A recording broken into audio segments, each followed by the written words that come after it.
All right, this episode I sit down with Dan Drew. He is a hunter from New Hampshire. He's got a lot of experience doing deer drives and acting as the dog, as he calls it, where he's the one doing the drive. He's not usually the stander. He's been doing it for, more than 40 years. Recently, the last decade or so, he's gotten a lot more involved into bow hunting. And he's found a newfound passion for tracking as well, which his dad was a really great tracker. And as Dan was growing up, he didn't get a ton of time with his dad on the track because his dad got injured and lost his mobility. But recently he's gotten into tracking, and he went up and did the American Plan with Big Woods bucks last year. And had some really great experiences, and he talks about his hunt up there. He was on a giant. But yeah, this is just an all-around a great podcast that we touch on a lot of different topics. We talk about his strategies as in deer drives and as the dog, and a lot of things that he's just, he hunts 60 days a year, over 40 years, so he's got tons of experience, and he's got some really good observations on deer behavior, and he's come up with a few really awesome tactics that are unorthodox, but will get you guys thinking, and maybe you'll utilize them during the season this year. So he's just got a lot of those great tips. He's a great storyteller, all around fantastic guy, very interesting. It's a long podcast, so throw it on while you're working, or you got a long drive ahead of you. And, I encourage you to listen to the whole thing because there's some great tidbits throughout the entire thing, and a lot of those tips come in the second half of the podcast, so don't cut out and miss out on those tips. So without further ado, let's get into it. Really great conversation with my friend, New Hampshire deer hunter, Dan Drew. All right. Welcome back to another episode of the Hunt Suburbia podcast, and sitting here joined by Dan Drew today. Thanks for coming, Dan. Thank you for having me, Pat. I mean, it's, I don't know what I got to offer, but there's little tidbits here and there that somebody may find, not your big old trophy hunters and all, but some of those newbies out there that are just looking to get some meat and fill that first tag and get that inspiration and that feeling of accomplishment. That's what I've strived to do is pass that kind of thing on to some of the people in my circle. And it's surprising how a young person can actually set a goal and then accomplish that goal. And that gives them a stepping stone to take that into other things in life as well. So that's big in my book as far as passing that information along and setting people up to succeed. Well, I think you're being a little humble. I think trophy buck hunters, or whatever you call yourself, if you're out there just looking to kill mature bucks or whatever way you hunt, they're going to be able to draw a lot of information from this and utilize some of your tactics.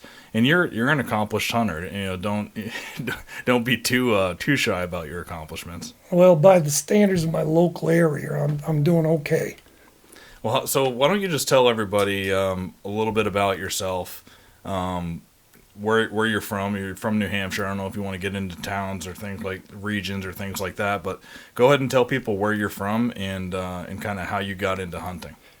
Yeah, I was born and raised up in the base of the White Mountains up there in Bartlett or Indieville, New Hampshire. So I spent most of my life up in that neighborhood. And never grew up and got a real job. So where I started out, I'm still at. This is my 50th season up there. So they've been doing well to put up with me. I did retire shortly, but they wanted me back, and so I went back and I said, I'm going to do as long as I have fun. So I'm working for the fun of it now. And but my job always allowed me the opportunity to work hard during the summertime, but in the fall I could take time off. So it melded well with my hunting desire to get out there. So I started off really young. We were all about hunting. My family, there's 7 kids, just one income on my father. My mother was a full-time, keeper of the kids, so to speak, there with that many going on. So back in the 60s and the early 70s here, we were meat hunters because we didn't have much. We had a refrigerator. Our only freezer was that little tiny 1950s vintage that freezer you got up in the corner there, so we didn't have much. So my dad was a really good hunter, and he shot a lot of big bucks early on, especially I was kid number 5. So by the time I came along, he was in his closing in on his 40s, and I guess at least late 30s anyhow, thereabouts. So he was starting to slow down a little bit because he had to work and all that jazz. But so what we would do is we would hang the deer up and the tree outside, and sometimes we'd have 2 and occasionally a third one. If one of the siblings happened to get one that time too. But my mother was big into it. All the family did. Grandmothers, aunts, sisters. I mean everybody. So my dad, he was a logger by trade. So what he would do is to preserve it. He'd get cold. He tried to shoot them later in the season. He tried to help other people out. In terms of we were New Hampshire, you could do party drives. So he was big on okay, let's do a drive and help some of these other people get some meat in the freezer that way. So forth. But then if he had some time by himself, he'd go off and do some tracking when he got snow early on, and he'd come back with some real cockers. And so anyhow, what he'd do is he'd hang them by the head, and he'd start skinning at the bottom of the legs. He'd work up. Once it froze, he'd leave the hide there, so it'd hang back down, keep the birds and so forth from chewing on it. That was his freezer. That was our freezer, yes sir. We didn't even have running water during the wintertime. It all froze up. We used to have to carry it across the road from the brook. And heck, I took a bath when I was a kid as a little enamel, steel pan in front of the gas stove out in the living room because we had 2 bedrooms with 9 people in it. The only girls had the bedroom. We slept on the couch. Yeah. And so there was no big problem with modesty in my family early on there. But so anyhow, as it got frozen, he'd just take the chainsaw, cut a little more off, skin it up, cut some more off, and we'd have deer hanging in the trees right till so he would cut late March. Cut him in sections with Exactly. the chainsaw. Yeah, go inside, thaw it out, get the chainsaw oil and the wood chips out of it, and cut her up and put her to use. You gotta feed them kids. But so that's how we started. So that's why meat hunters is what we was. We didn't even think about antlers. I didn't even know nothing. Well, I knew that there was a scoring system, Boone and Crockett, but I didn't read up on it. I didn't think about it. That didn't really come around until like 1995 when I got a good one and decided to have it taxidermed. And the taxidermist was like, hey, you got to get this thing, looked at and get it scored. I'll deliver it at the New Hampshire Antler and Skull Club. We'll get her scored up there. So at that point, it was number 19 as far as the typical in the state of New Hampshire, but that was back in 95. So what did that one score? It was 165 and 5/8 gross, and then 156 and a half for the net score. Yeah, and pretty symmetrical. I don't care about net scores anyway. I think gross, whatever he grew is the most interesting thing for me. And of course, you never know what happens, to a deer when it injures itself, or you see these abnormalities and so forth. But on I can't remember in which side now, but I think it was his right side, where the I don't even know the numbers of the points. That's how little I really pay attention to it. But I bet you remember the weight. I do. Yeah, he was only 189 pounds, but it was toward the end of the season as well. So I missed out on that 200-pound batch. That's a big buck anyway. So it was a good one, but yeah, it was like the last day of November. Yep. So on snow. But anyhow, he had a deformity. It looked like maybe he had a stick driven up into his antler on the right-hand side there. And so it didn't grow a point there. So as symmetrical as it was everywhere else, if it had grown another 3-4 inches there, it probably definitely would have been over 170 on as far as the gross go, whether the net would have or not. But that's all those woulda, couldas. But I didn't care. I just, wow, here he comes. Let's give it to him, Yeah. And I didn't even think about it until the taxidermist, said. And the only reason I did that is my wife had taxidermied a deer, I think the year before, 3 years before. So it was like, she's like, oh, you want to put that one on the wall too? I was like, I don't care about that stuff, But so I did. And so that got me, thinking a little bit more about antlers and so forth. But it was still, honestly, I'll have to be honest with you, I have never not shot a legal deer except for one in my driveway. Oh, that's a small fawn. Now, I have an uncle that I do have some Native American in me. My grandmother was a quarter, so I believe that make me probably a 16th. Micmac, she came down from up in Nova Scotia area there, and I've never really researched that much, but so as spiritual as I get is when I'm out in the woods. And I had an uncle that said that his grandfather told him when he was youngster that do not refuse a gift sent to you by the great Manitou. And so in other words, you take what was given you and you put it to good use. So being meat hunters, I've made a decision on which one I was going to shoot. Don't get me wrong. Yeah, if a couple are coming in at the same time. Correct. I might wait a little bit, but no, honestly, it's always been that. Now, last year I did plan to, and it's just that when they came, they were big enough. I had to try, and then eventually I did get a nice one there right at the end of the season there on snow. So that was my first tracking on snow deer. Was that a New Hampshire buck? That was a New Hampshire buck. Yep. I tried up in Maine last year, up in Halblood. Yep. And up at Lake Parlin Lodge there with Joe Cruzy and them boys up there. But I just went as an American plan hunter. I don't need any. Yeah. You don't even need to tell me where I'm going to. I'm just going to tell you where I'm going to go because I already did a little bit of scouting and because I think that kind of robbed a couple of the other guys because I was the last one. It's like, okay, Dan, where are you? Show me your onyx there and where you think you want to go, and I'll give you some advice. Well, I'll tell you where I'm going. I said I've already scoped out. I got a big one up there. I showed him the track, 3 3/4 inches long. I was like, well, that is a good one. There aren't too many probably in the area that's the same that size as that. So unfortunately, I found out, and the guys that I was made the best acquaintance with, and then actually went back and hunted with later, was Tony and Connor, and so unfortunately, they were sent up in that area. So, heck, I was there well before. I was known as the first out, last in guy. They're like always worrying that, first they think, oh, he got something, and he's not in. Then I think they started worrying a little bit, like, oh, we're going to have to call the fish and game here or whatever. You're like, don't worry about me. I've done this before. Yeah, and so, anyhow, I did have a technique I communicated with my cousins and my wife, and granted, I was going to be out of cell phone range, but I give them an idea where I was going to go, and now, I'm an old goat and been doing it my whole life, and I decided that I'm not going to just fiddle-faddle around and not do what I've always done and gotten away with. Don't do that. Don't beat on that drum. That'll rattle the mics a little bit. I'm sorry, yeah. I know that, but I lost my mind. I told you I would.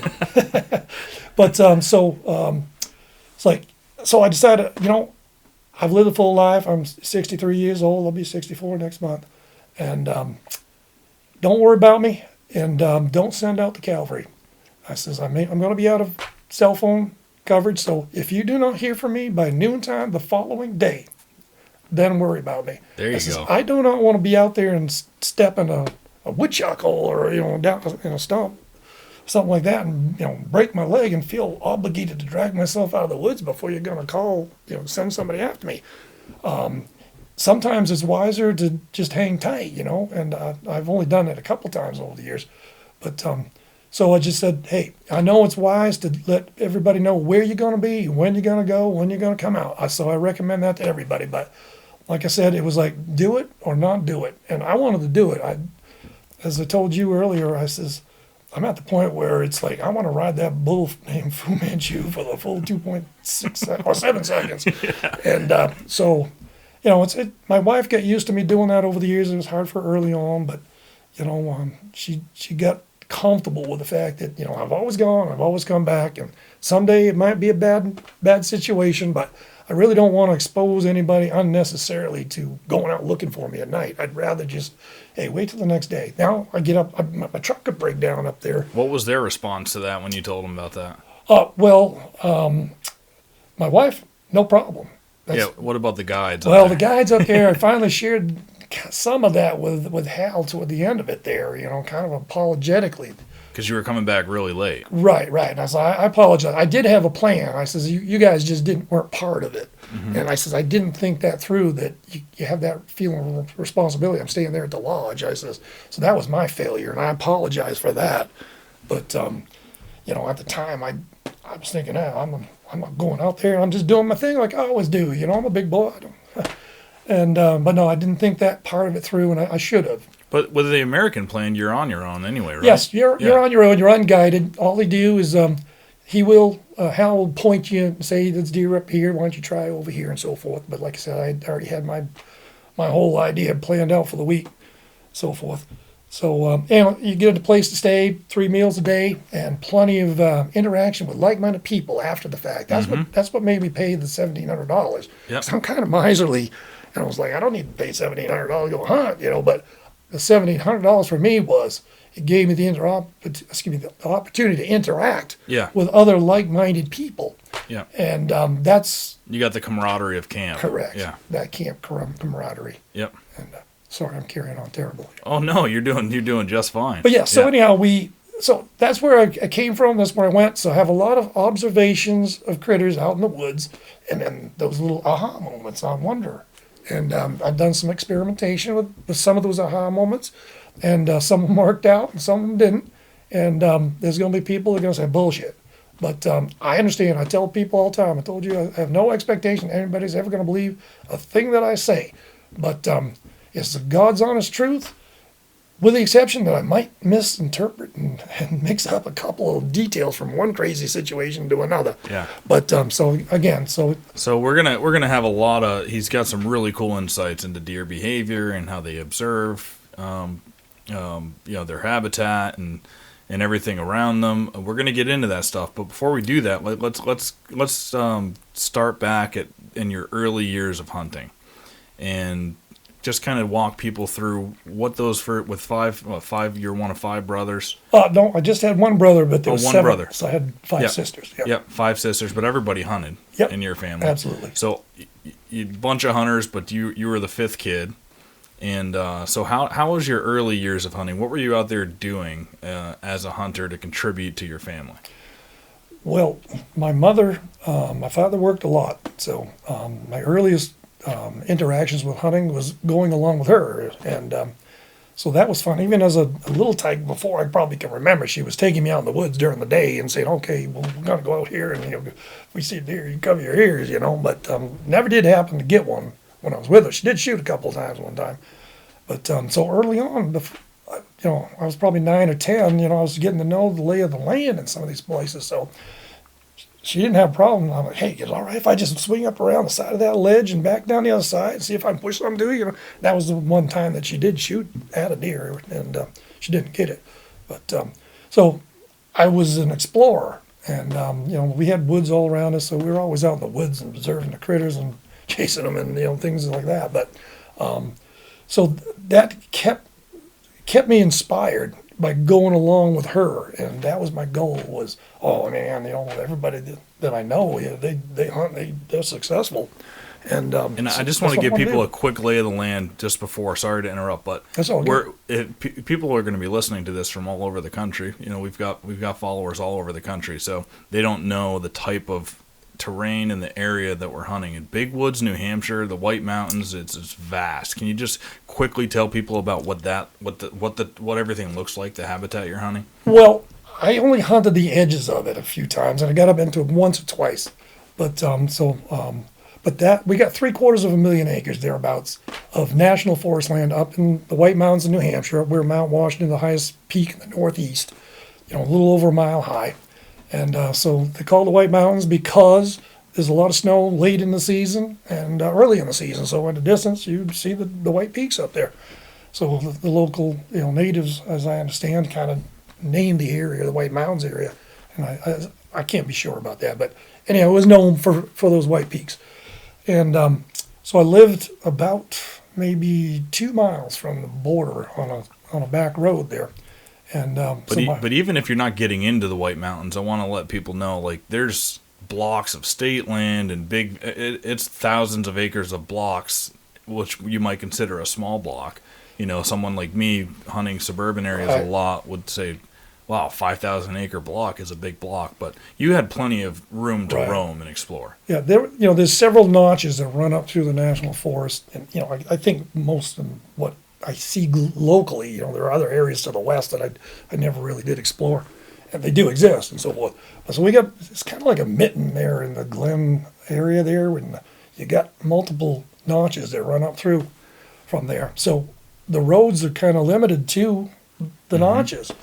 So in some areas in between, I haven't done the math, but there's got to be dozen miles or more straight line as a crow flies between roads. Yeah.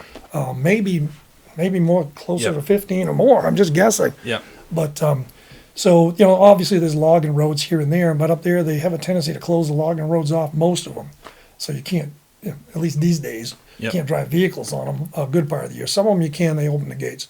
But others, they close them down and it's foot access only. All right, so just so people know, it's big timber. It's mountainous, hilly, really tough walking. All right, so they've got the lay of the land. So go back to what you were talking about with hunting with your mom.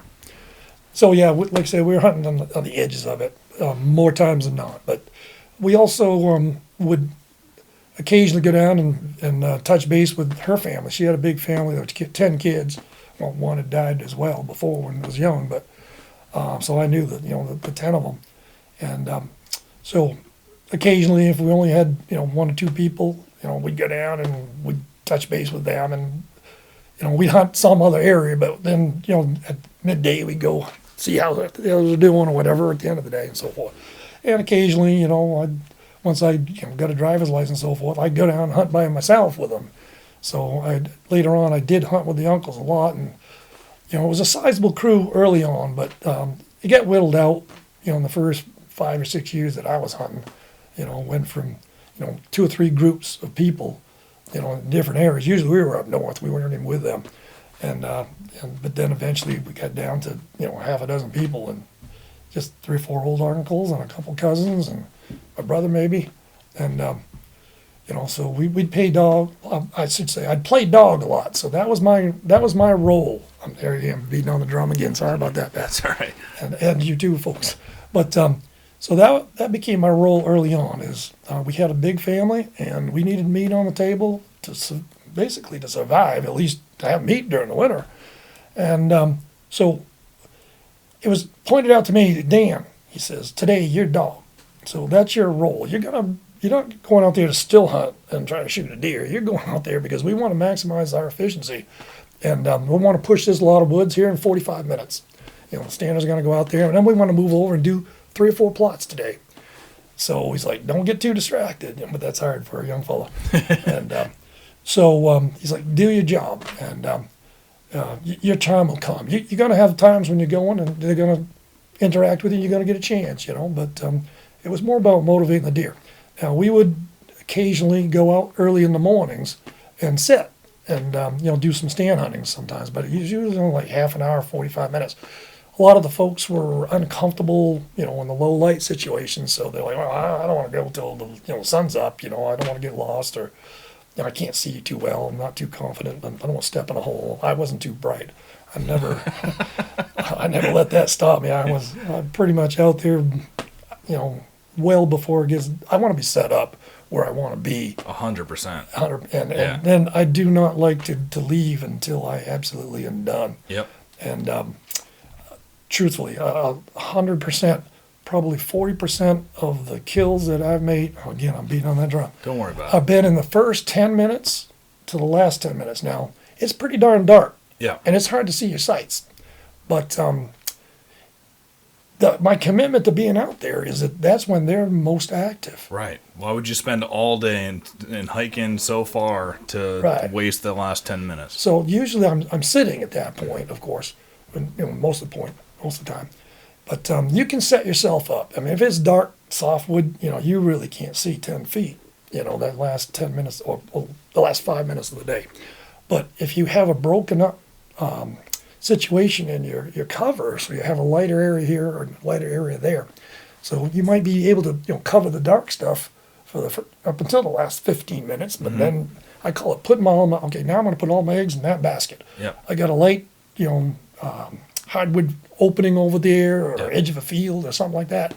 That's where I can see and I can identify my target.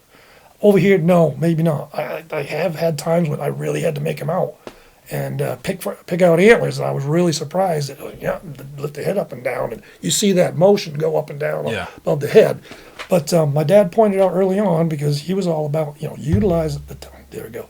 Utilize the time you got, because that's the most likely time you're going to be able to profit from your inventing your time into all this.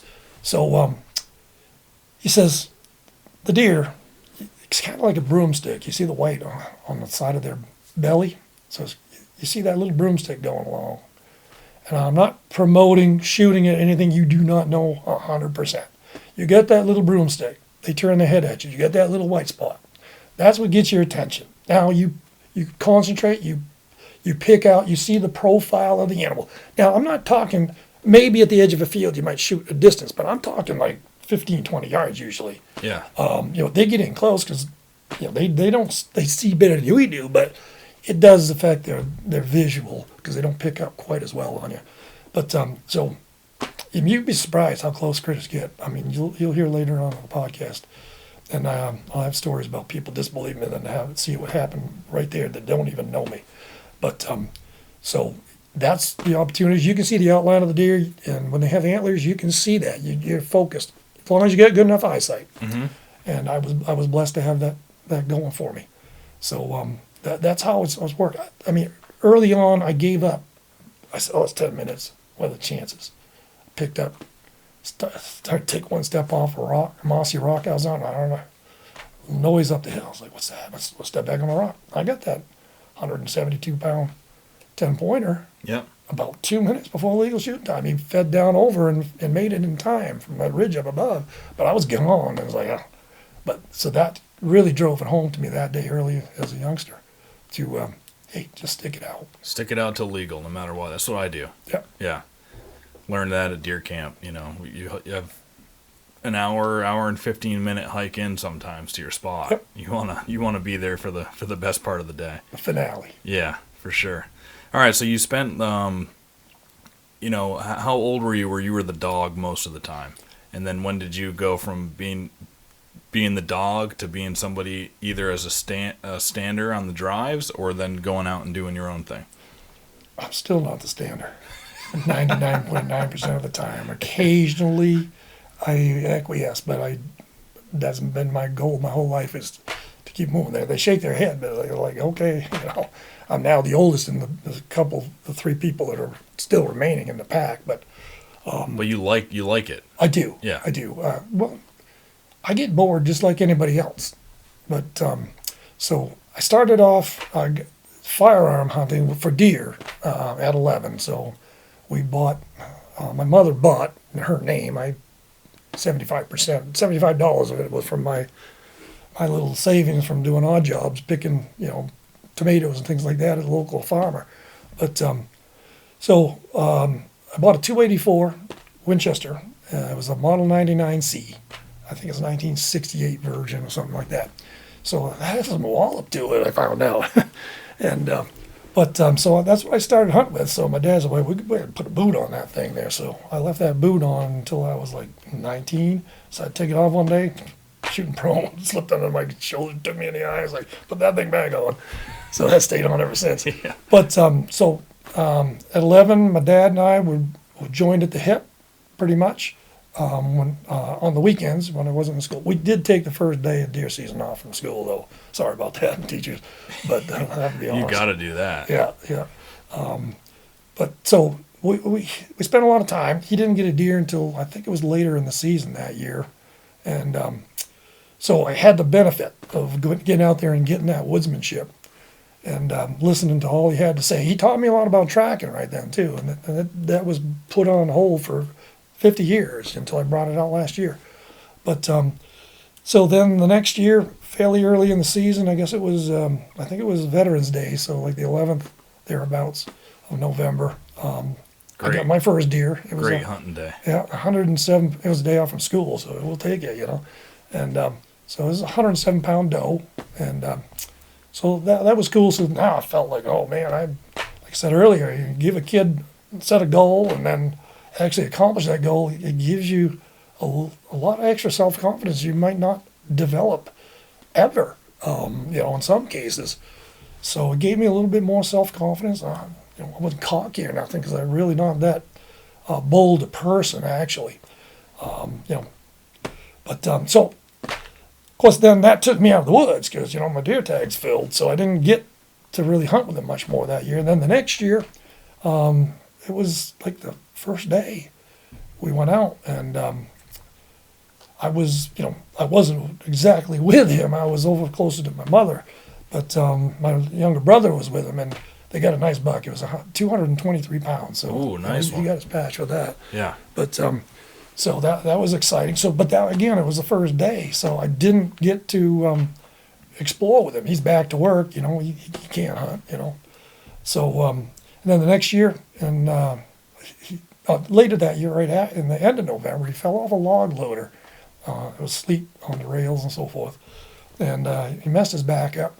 Dislocated disc and so forth. So he had a bunch of vertebrae that were fused together. So, I mean, I was 13 at that time, and so that limited his mobility thereafter. So I never got out to really explore the tracking part of it. But so then that became more important that I become the dog. So you asked, when did I become the dog? Well, right off the bat I did, but now it's like, okay, we got to go out and keep him enthused and thinking about positive things here. And so that's a pretty hard thing being a body cast. So. Yeah, you wanted to get your dad a deer Yep. every year after that. Yeah. I wanted to be a part of that. Mm-hmm. I wanted to make sure he had an opportunity. He managed to get a number of them, along the way. I contributed to some, some he got on his own and so forth, of course, but he had the knowledge, he just didn't have the ability to go that far. Yeah. But that you don't have to go far. This hunt suburbia stuff's all about that.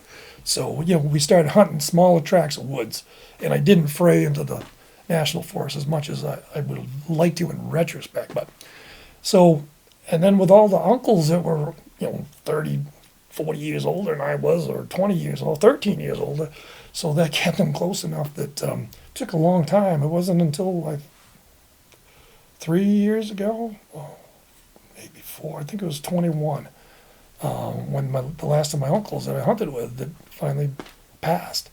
So it wasn't until after that I started to think a little more independently. But I still had a couple of my cousins, Ryan Savory and Wade Smith, that were still out there, and they were early getting into bow hunting. They kind of used it as an extra tag and a reason to get out there and push deer around the uncles, But so I had pretty good success early on, and so it was kind of thought of, he's pretty good at this stuff. I'm just kind of using it just as a reason to keep out there being a dog. So I said, it's just a matter of consistency, developing your technique and developing that mantra, getting your equipment at least consistent. Doesn't have to be top of the line, just consistent. Use all the same arrows. Early on, they were just taking whatever they found. Yeah. I found 2 arrows over here at my uncle's house, and there's another one over here I just bought at this yard sale. Yeah. So there wasn't much consistency going on, the few opportunities they had. So that was the big thing. Get them some techniques and some guidance, getting their bows set up. Not that I'm an expert by any means, but, I started off, I got my first bow when I was, I think 16. Yeah, I think it was 16. It was an old Indian stalker from Sears and Roebuck. Had a metal cable with a plastic coating on it. And it was, so that was my first thing. So I never did get a deer with that. I did shoot finally once at a deer later on, but I'm getting off task here. But so I developed into, so I got several deer before I got out of high school. And so that was enough of a successful. How'd you get them if you were the dog? Just opportunities arose? Or? Yes, I was always the dog early on. So, but I'd be out there pushing the deer, and sometimes they were running, sometimes they were standing. I just picked them out. I mean, I've only shot like 2 that were over 100 yards. So one of them was early on, and so we're on one mountain over here, and they said, "Oh, we're going to go over on the other side of that mountain, push that valley." Well, shoot, I'm going to go up and climb those ledges, and I got a scope. I'm going to pick them off down that valley, Hey, whatever. So I head across the valley, and I'm headed up to there, and I'm huffing and puffing. I go about 1.25 miles. So I stop, I'm puffing and panning, and I just happened to see one little gap out through the sawwoods where I could see like 115 yards. So I was like, it was a small doe, but a small doe standing there, So like, oh, okay, well, I'm wobbling all over the place, So I'd touch you off, and the deer's still standing there. So I'd jack another one into that 99, and boom, I shoot, it goes out of sight. So, well, put it on safe, but I did have a tendency to hurry. I'm a lot like Lanny that way. Yeah. I covered some ground early on, but it was always, put the gun on safe before I do it. Again, you're not supposed to do that, but honestly, it paid off a lot of times. But So I go running like 50, 60 yards, and there was like a corner in the property where it's like softwood down below, and I was at the top edge of it, and that deer was out probably just beyond there. So I run about 50, 60 yards, and I'm looking around, my head pounding and so forth, and my heart's going, and I thought I heard something, might be further out. So I run out kind of that corner, almost to that corner, so I look down by it, and it's like head pounding. I heard some rustling somewhere, I couldn't tell where. So I take like 3 more steps, and I jump over this ditch, and it's like, ugh. I jumped over the deer. Yeah. It was in a little swale, probably about 3.5 feet deep. But I'm looking. Yeah. I'm thinking it's gone down the hill, so I'm looking off the way. So holy crap! So was she dead already? No. I had to finish her off, and but I probably shouldn't have done it. But I was 17 at the time, and it was like, and my dad had talked about finishing off a buck that he fell in the river with it and had to finish off with his knife. So I'm just jumping on this deer and. I'm sorry about the graphic part. That happened. You have to do that sometimes. Yeah, I found out how unsharp my knife was. That hair is tough. Yeah. I won't go into all the details, but before we got done, that deer had me up over its shoulders, and I was hanging on my legs around his neck. So it was a pretty exciting time. It probably isn't legal to finish him off with a knife, but I did it back there when I was 17. But so I did get it done, but it had to be one of them, not one of them. Yeah. And so it wasn't pretty. Yeah. But that's part of what the excitement from that and sharing that with my relatives. I mean, just amongst the local, my family, which was very big. Things like that I'll use the word. You kind of grow to be the legend. Yeah. My father was a legend, and so now I start doing silly stuff like that, and so it sticks, and they start. The word spreads. The local legend. So, I kept that one kind of just to the family because I wasn't sure I was going to get in trouble, for doing it, and so forth. But like I said, big family. I don't think that's illegal to do that. I don't think it is, no. but it weren't really the most ethical thing. But like I said, if you have a sharp knife, it's pretty ethical. I mean, yeah, I didn't know how to sharpen a knife back then. The needle bearings, I called them. Yeah. So sorry about that, folks. We had guides in Anacostia do that. Oh, is that right? Yeah. That's how they finish them sometimes. I mean, it's super sharp and bleed out fast. I mean, yeah. So so once I hit that was kind of a launch pad that. All the uncles were all looking to me. Of course, I stay out till it was dark, and they're always worried. Yeah. What about that that buck you killed in 1995? You were also the dog on that, and you jumped him up, or how did that work? No, that was a morning hunt. Okay. So it was pretty cold. I think it was the 31st of November. It might have been the 30th, but we had snow and it was crusty, and so I knew the uncles weren't going to go out. It was pretty cold. It was down in like the single digits, as I recall. So I was like, I'll go out for an hour up. Near where I live, and then I'll drive the half an hour, go down, and 8 o'clock or something like that, I'll show up, and they'll be done their coffee, and we'll go out and pull a drive. So I showed up with antlers sticking up. Yeah. I can't remember. It had like a 24.5 inch wide outside spread, something like that. So when I drove into that half-ton pickup truck, my uncle's like, I knew it was a good one. He says, you don't have those antlers sticking up above the sidewalls of those. Yeah. Pickup trucks, they ain't good ones. Because it's just a little one. He's like, bullshit. But so I did, squeeze in some, morning hunts. Did you get into a spot that you had scouted before? It was a good funnel or something. How did that hunt go? Yeah, that was actually in a national forest. Yeah. And but I bought a house that was only one house between me and the national forest, so it wasn't that deep into it. But so I started hunting there quite a bit. And so I had pretty good success in that little valley. And once I got deer and bear in there and all kinds of stories to go with that. You don't need to hear them all. But so that big one, I saw track on snow. I followed him around, to figure things out. And I found that he was kind of going out the far end of the valley. It seemed like, spending time, during the night probably. So I'd go out in the dark, and it was about 7/8 of a mile walk. It was a logging road, so it wasn't hard to walk.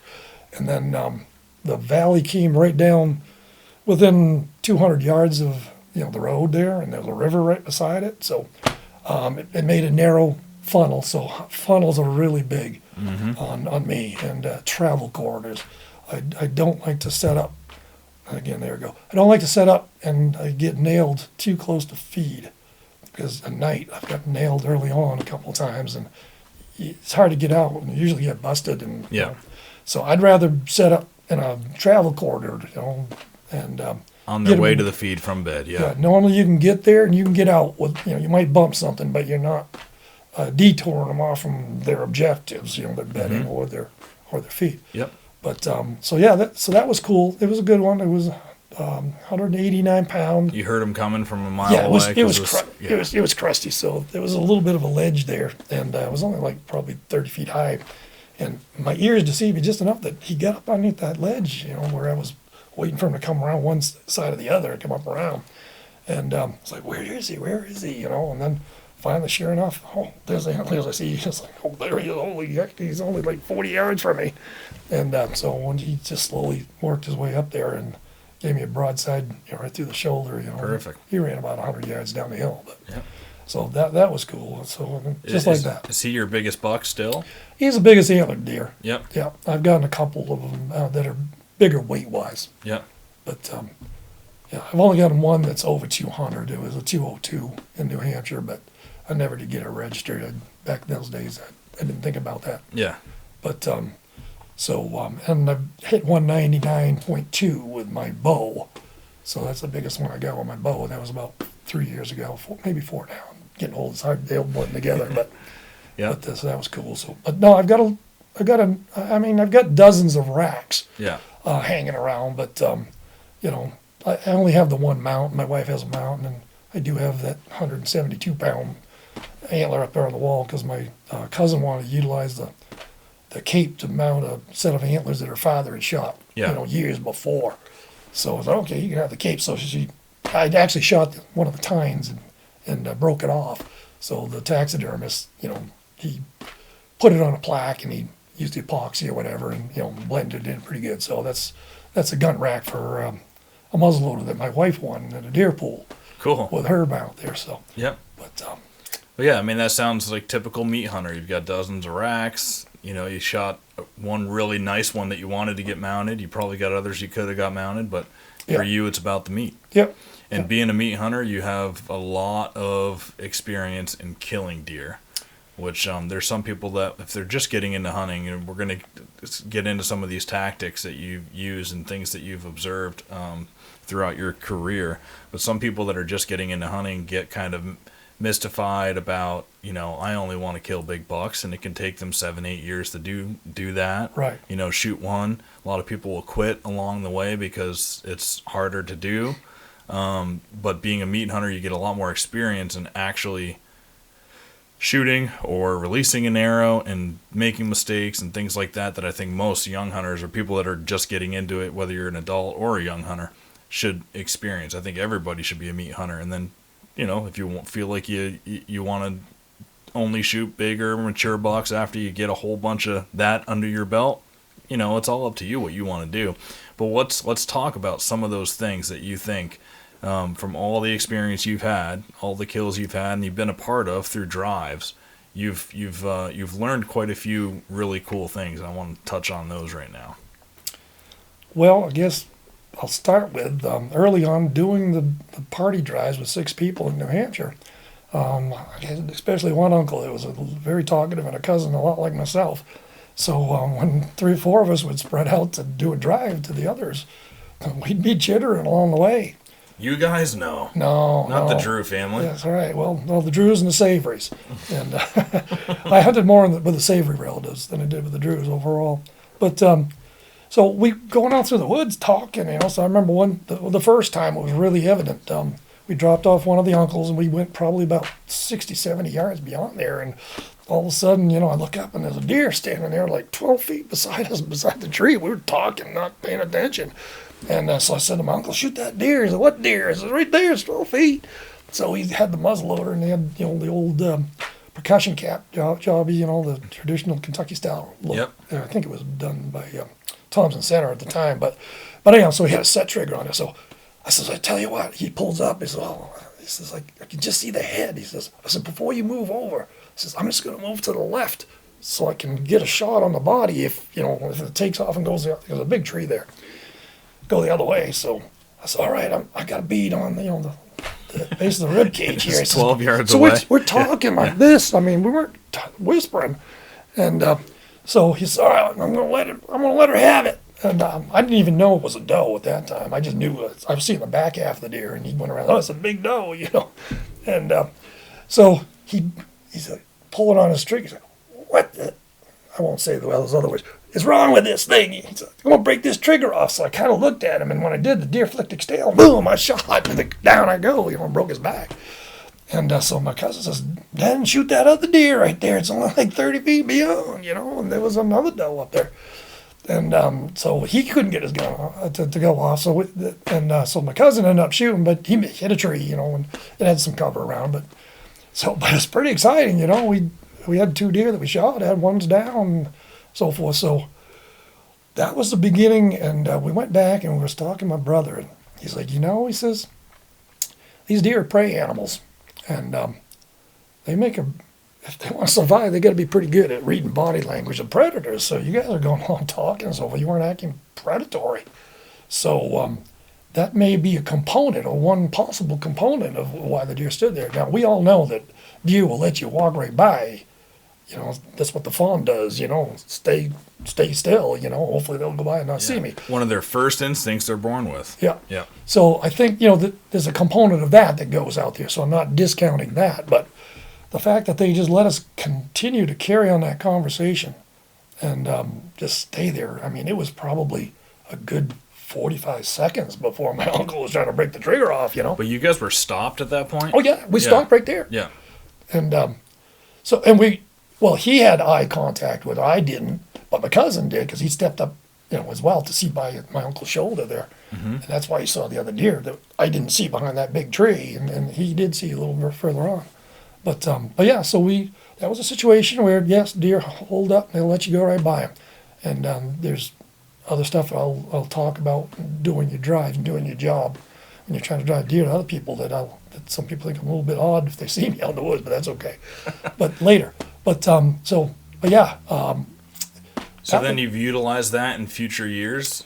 Or have you found other instances of that happening? Well, we had similar scenarios to that happen 3 or 4 different times. I don't remember the exact number. Yeah. But that was the only one where I shot the deer. But I had uncles that shot the deer while we were talking and so forth. I didn't want to shoot the deer that day. It flicked the tail, and I looked away, and I pulled the trigger, So that's another example. You be careful when you point that gun. Yeah. You want to make sure it's pointed at your target, because a little distraction goes a long ways to bad things. Yep. But because I've noticed before too that around suburban areas or places where there's more population, there's a lot more population down here in Massachusetts, and there's a lot more hiking trails because of that. There's a lot of human trails that are in pretty much every patch of woods around here. So I use those to access my stands. Right. I try to stay on the human trail as long as possible before I break off and get to my stand, because a deer crossing a human trail is used to crossing that trail, and they smell people on it all the time. So you're not doing anything negative by using a human trail. So I'll walk in and use those.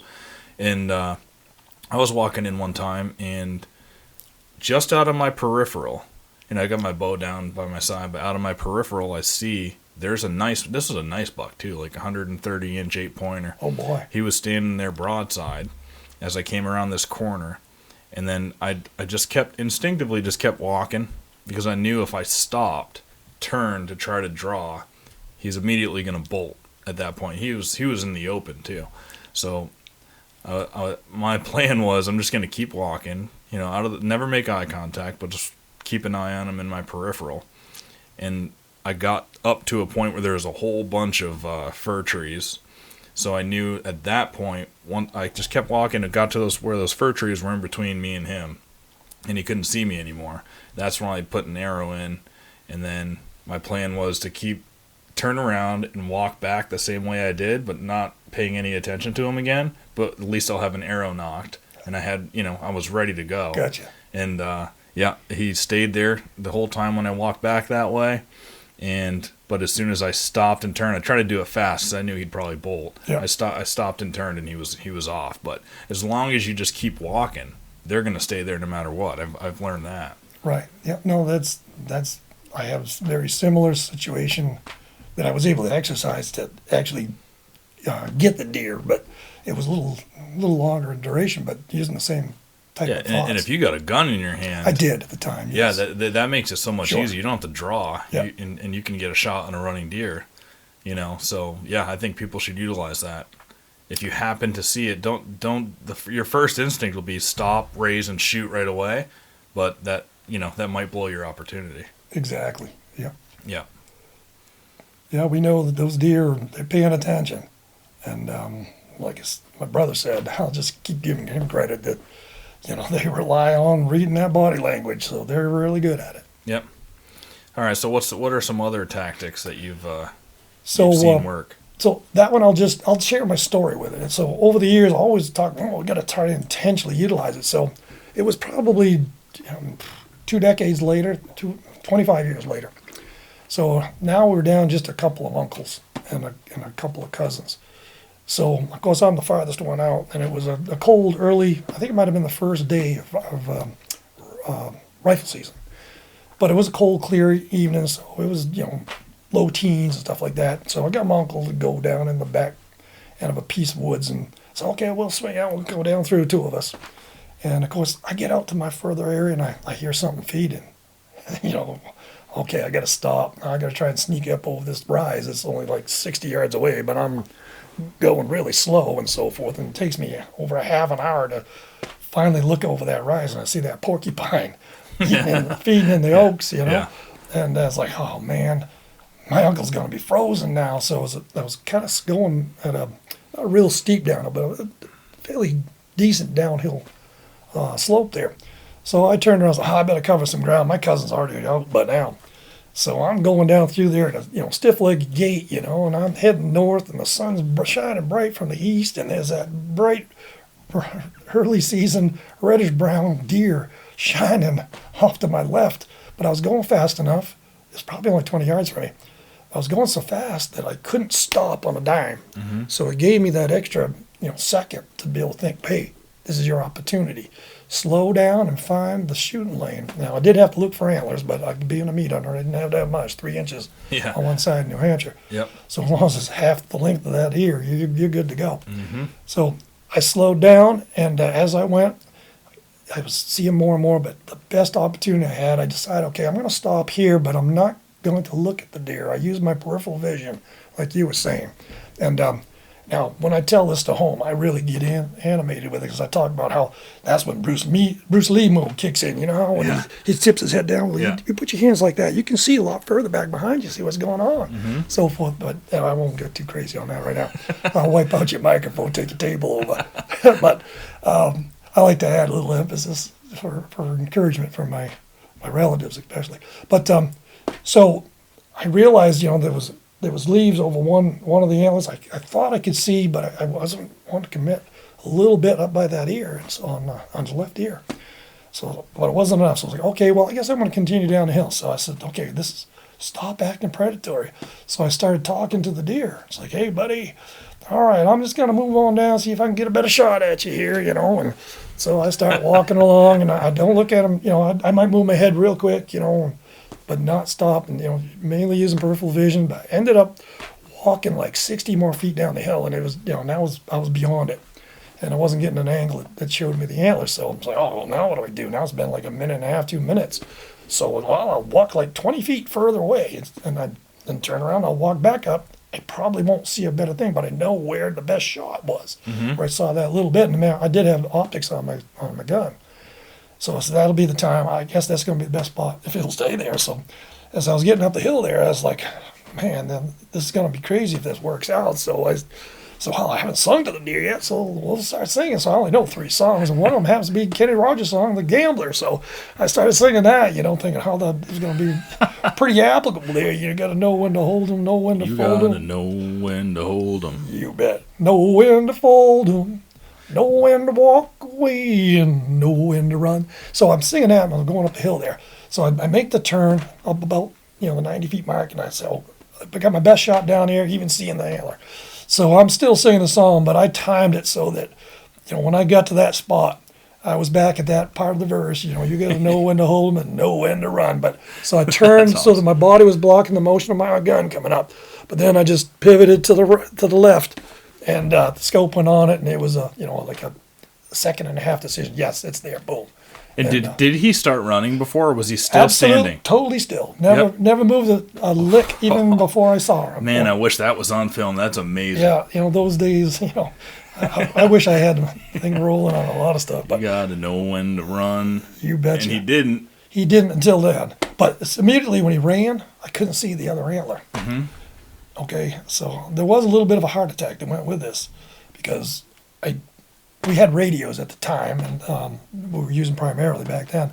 So I called down and said, hey, I shot at one. I'm sure I hit, pretty close and unobstructed, but you guys stay down there. Don't waste the energy coming up the hill.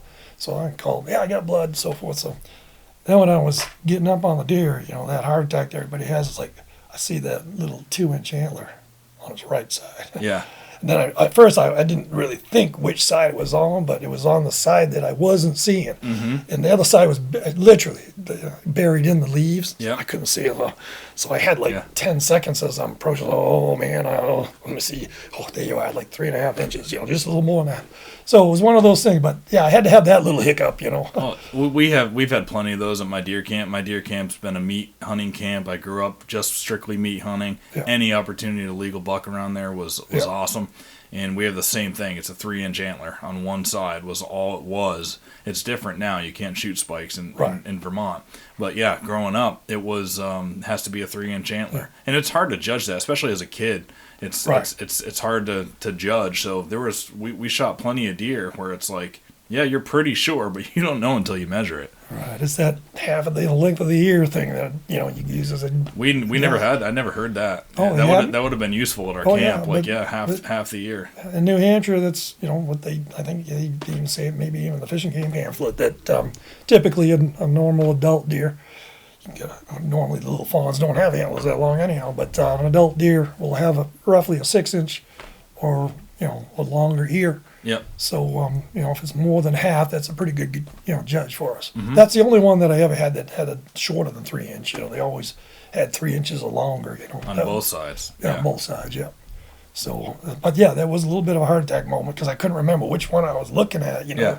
But anyhow, so thank God that's behind me there. But that added to the story for the relatives. 100%. Yeah. Have you sang to deer since then? I have, but not so much that they can really hear me at a distance.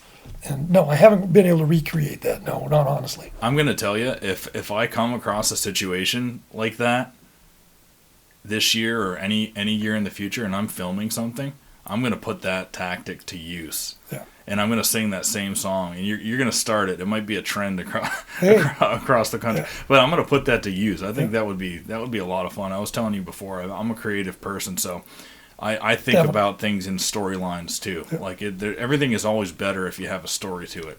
I'm a songwriter. I write songs. I write stories, and I've written plays and things like that before. Awesome. I took some classes in college on playwriting, and it's everything is better if you know where you want your story to go, and you kind of try to reverse engineer it and build it to a story. I think that's just it's a super important thing for creative people. Right. So I think you said before, some people might think that was bullshit, the story you just said and how you timed it, to actually when you were lifting your gun to have those lyrics. But that's exactly how I would think too. Yeah. And I knew where the spot was that I could see the body best for Yep. the best shot. So, and I can't remember if in this version of it I mentioned it. This all took over 3.5 minutes because I went like 220 feet, during this process. Yep.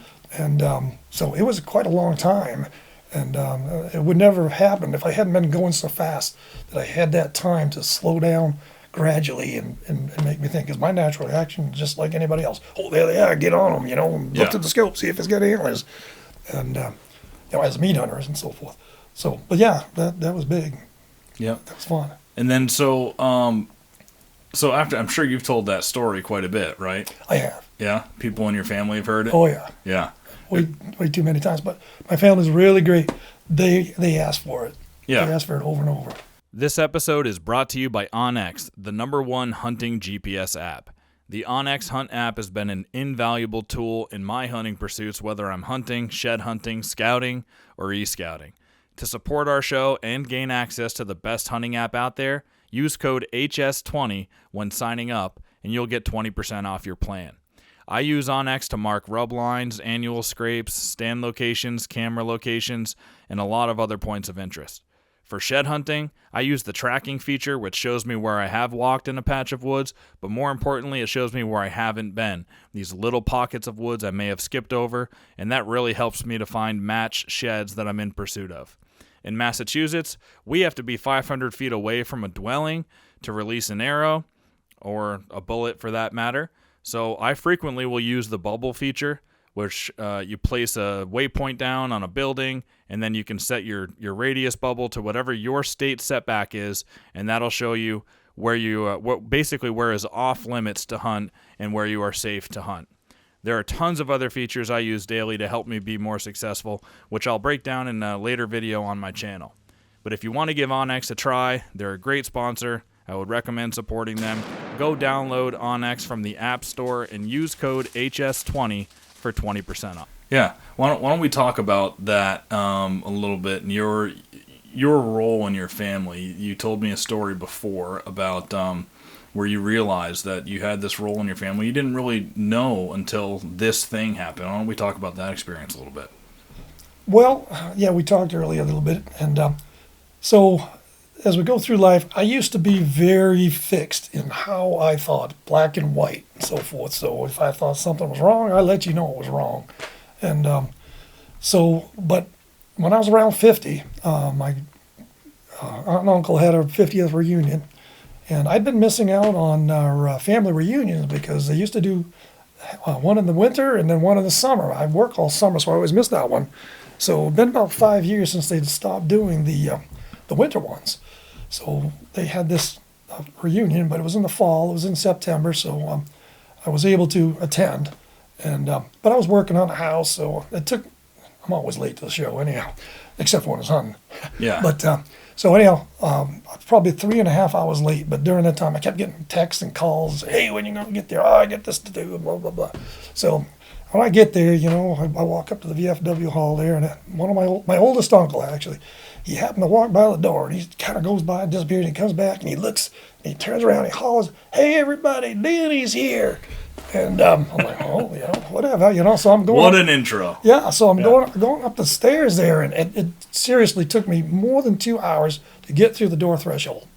There was a landing at the top of the stairs. You got a big family, too, I huh? do. Yeah. I may have said earlier, I can't remember if it was cut off, but my mother's family, there was 10 of them. So there was 6 brothers and 5 brothers. One of them died, so there was 5 living brothers and 5 sisters. So there was a lot of uncles over the years that I hunted with here and there. Mm-hmm. So that's what kept me going and playing dog, as we talked earlier. So anyhow, and then it took me another hour to work my way through. So as I was going up the stairs, I told you earlier that I had this one aunt that she's my oldest aunt, I believe, and she was at least married to my oldest uncle. Well, not that gentleman. I take that back, because another older uncle, I know. So anyhow, her name was Barbara, and this old Barbara, as we called her. And sorry, Barbara, and then Richard and everybody else in your family. Yeah. We had old Barbara and young Barbara, Yeah. But so anyhow, like I was saying earlier, there was people that now had boyfriends and girlfriends and so forth that had never met me and so forth. So I met with all these people, and they're like, "Oh, tell this story about this, tell this story about that," and so forth. So I had a lot of hunt stories. And so even that older aunt, always, like I told you earlier, she didn't have no teeth. So that little cabbage patch look going on. And so when I'd go over, she's like, "Oh, okay, he's in the living room." She goes sit down in the kitchen, and every once in a while she calls, "Hey, dinner's ready if you gotta come in." But sorry, Barb. But anyhow, you know how it goes with that. Oh, I think every family's got somebody like that. Yeah. So I always thought she was not really paying attention. But even her, she had a big smile on her face. And she asked me about a couple different stories that she heard. I didn't even know she was paying attention. She was in the other room and so forth. But as you can see, I can talk quite a bit, and it carries sometimes. But so she's asking me, "Tell this story, tell that story," So I thought that was, different, new. So it took me another hour to make it around. So now, like 3 hours into it, I made it to the very far corner of the room where that first uncle was. And she shared, and actually I forgot something earlier. So he shared with me, he says, Dan, he says, just so you know, you don't realize the effect that you have in positive interactions with the family. He says, you're the storyteller, you're the entertainer. And I don't think much about it. I just shrugged, oh yeah, I made a joke about it. So it was, no, he says, seriously, he says, before you got here, he said, I kept hearing people say, hey, when's Danny? Then they make a call. He's not going to come. So he says, in the 3.5 hours before you got here, he says, I don't think there was 3 or 4 short bursts of laughter amongst the groups here. So we're a pretty big group. And he says, but since you got here, he says, we're talking 3 hours of nonstop laughter, everybody up. He says, before that, it was the old folks talking about their aches and pains and this, that, and the next thing. He says, now they're up there, they're talking, they're clapping their thighs. I'm sitting back here watching. I can hear, and everything. But my legs are getting tired, so I had to sit down. And so he says, so you just don't realize the positive effect. He says, you've distracted, especially the older folks, away from all the negative things they have going on in their life. For 3 hours now, they've forgotten all about that. Yeah. So he says, you got to remember, you got to perpetuate that. He says, don't give up on that. That's your mission, he says, with the family. Unfortunately, some of the friends don't think so. But anyhow, so then he also says, I just have to share with you, he says, and I didn't say this earlier, but it's a little personal. He says, you heard that I had a hard time this last winter. I said, yeah, didn't you end up in the hospital for a long time with pneumonia? He says, yeah, they thought they were going to lose me, he says. And I was in there for, I can't remember how many weeks, but I think it was weeks. And he says, but he says, the day that, I just want you to know, the day that they came to pick me up, my wife asked me, she says, well, what do you want to do? And he said, well, I want to try karaoke before I die. And she's like, well, karaoke, where's this coming from? And he's like, well, he says, a couple of years ago, we had a wedding there, and Dan showed up with all the audio-visual equipment and stuff, and down there in Meredith on the bandstand. And so he started singing, and so forth, and entertaining everybody, making a fool out of himself, but having a good time, and everybody's having a good time. And I was always self-conscious, that, well, shoot, if Danny can do it, if I'm going to die, I want to try that. So he says, I went to karaoke that night. He says, now I go 3 times a week. That's amazing. And that was 5 months later. That's amazing. And so he said, I got that to look forward to now. And I wouldn't have had that because I never would have had the courage if I hadn't witnessed your outgoing gregariousness and willingness to let people make fun of you or whatever. So so that was a pretty profound moment on me. I was around 50 years old, and I kind of put the burden on me to try and do positive things more than negative. So earlier I said I used to be pretty outspoken on, I don't agree with that, this, that, next thing. So I decided, everybody gets that told to them by everybody.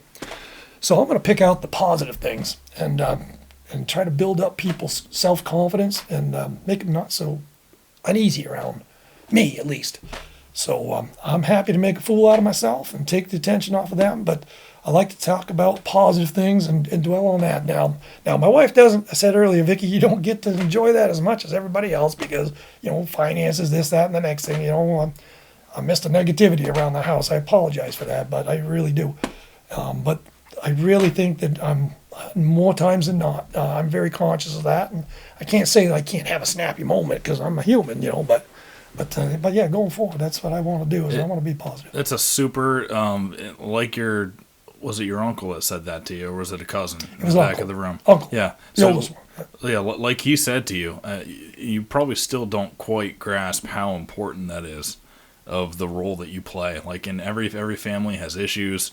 Everybody in the whole world has problems. But having somebody who brightens up a room when you walk in, it's like, dude, it's a superpower. And you've got it. And I think it's awesome that, that moment, allowed you to, start exercising that more in your life. Because you're doing a lot of things for your family just by telling good stories, by being funny. You know what I mean? It's super important, man. I appreciate you sharing that with me. It's self-indulgent, but these later days, the last 15 years or so, almost, it's more intentional. And whether people appreciate that or not, they don't know. I don't tell everybody that, but that is my goal. And Yeah, and Appreciate your for feedback. people listening and watching this, that is who Dan is. I met you at the spring thaw, the Big Woods Buck spring thaw, and we had great conversation there. Invited you on the podcast there because I just thought you'd be a great guest. So it's been a couple of years now, I think, or maybe it's only been A little over a year and a half. About a year and a half. Yeah. Yeah, and so I've been looking forward to this podcast, but in between that time since we met, you'll send me messages on text messages, and they're not like a standard text message, especially nowadays, younger people, everything's kind of short and in little spurts. Dan will send me long messages where you got to hit the expand button, on the text message, and then it opens up a file, essentially. It's not like reading a text, it's almost like reading an email. And his are 7-8 paragraphs long, 1,000 words or more sometimes, but I enjoy those every time I get them. They're well thought out, they have a good message behind them, and you are always just propping me up, giving me compliments on things, telling me, what my podcast has done for you and things like that. And that makes me feel really good when I get that kind of stuff. It's positive affirmation that I'm doing something that's actually meaningful. And I just really appreciate it. Like I've told you before, I enjoy it. You apologize for sending long messages sometimes or being long-winded. I enjoy getting those every time you send them. Well, I really appreciate that, and it's really heartfelt. And one of the guys at work would definitely say that he's a brown noser now. but no, seriously, I told you earlier, and I'll repeat it now because you didn't hear it here. But the very first interaction with looking into YouTube and so forth to try and research for Hal Blood, I can't remember if we had got all that earlier, but anyhow, was to research and search for Hal Blood. And well, it came up Hunt Suburbia's podcast on the living legend Hal Blood. So that was the very first contact that I had with social media, with the hunting world. Other than occasionally when I see, I really didn't see anything on the computer other than a few instructions on repairing my truck or something like that, because I work or I hunt. And yeah, but you never use YouTube. Right, I still haven't. I just go search something and I find, And somebody in your family told you that, you got to see what Hal Blood's, but you heard of Hal Blood, Correct. And you hadn't heard of him because you haven't been on social media at all. Correct. Right? And so then you were like, all right, I'll check out what YouTube's about. Yeah, I think we're going to miss that part of the story. So, but they know it. Yeah. It's more personal. But yeah. So therefore, I saw that Hal Blood, and I can't remember the order. I think Lanny Benoit. They had a three. You watched the three-part series. Three-part series with him. Rick Labby came in there. He might have been actually next. Then Jim Massett and Connecticut Carl. Joe Donito. And then Joe Donito. I forgot Joe Donito. Yes. Yep. Joe Donito. Later on, I saw your more recent ones with Dan Infalt and the other fellow. John Eberhart. John Eberhart. Yep. And a bunch of other people that.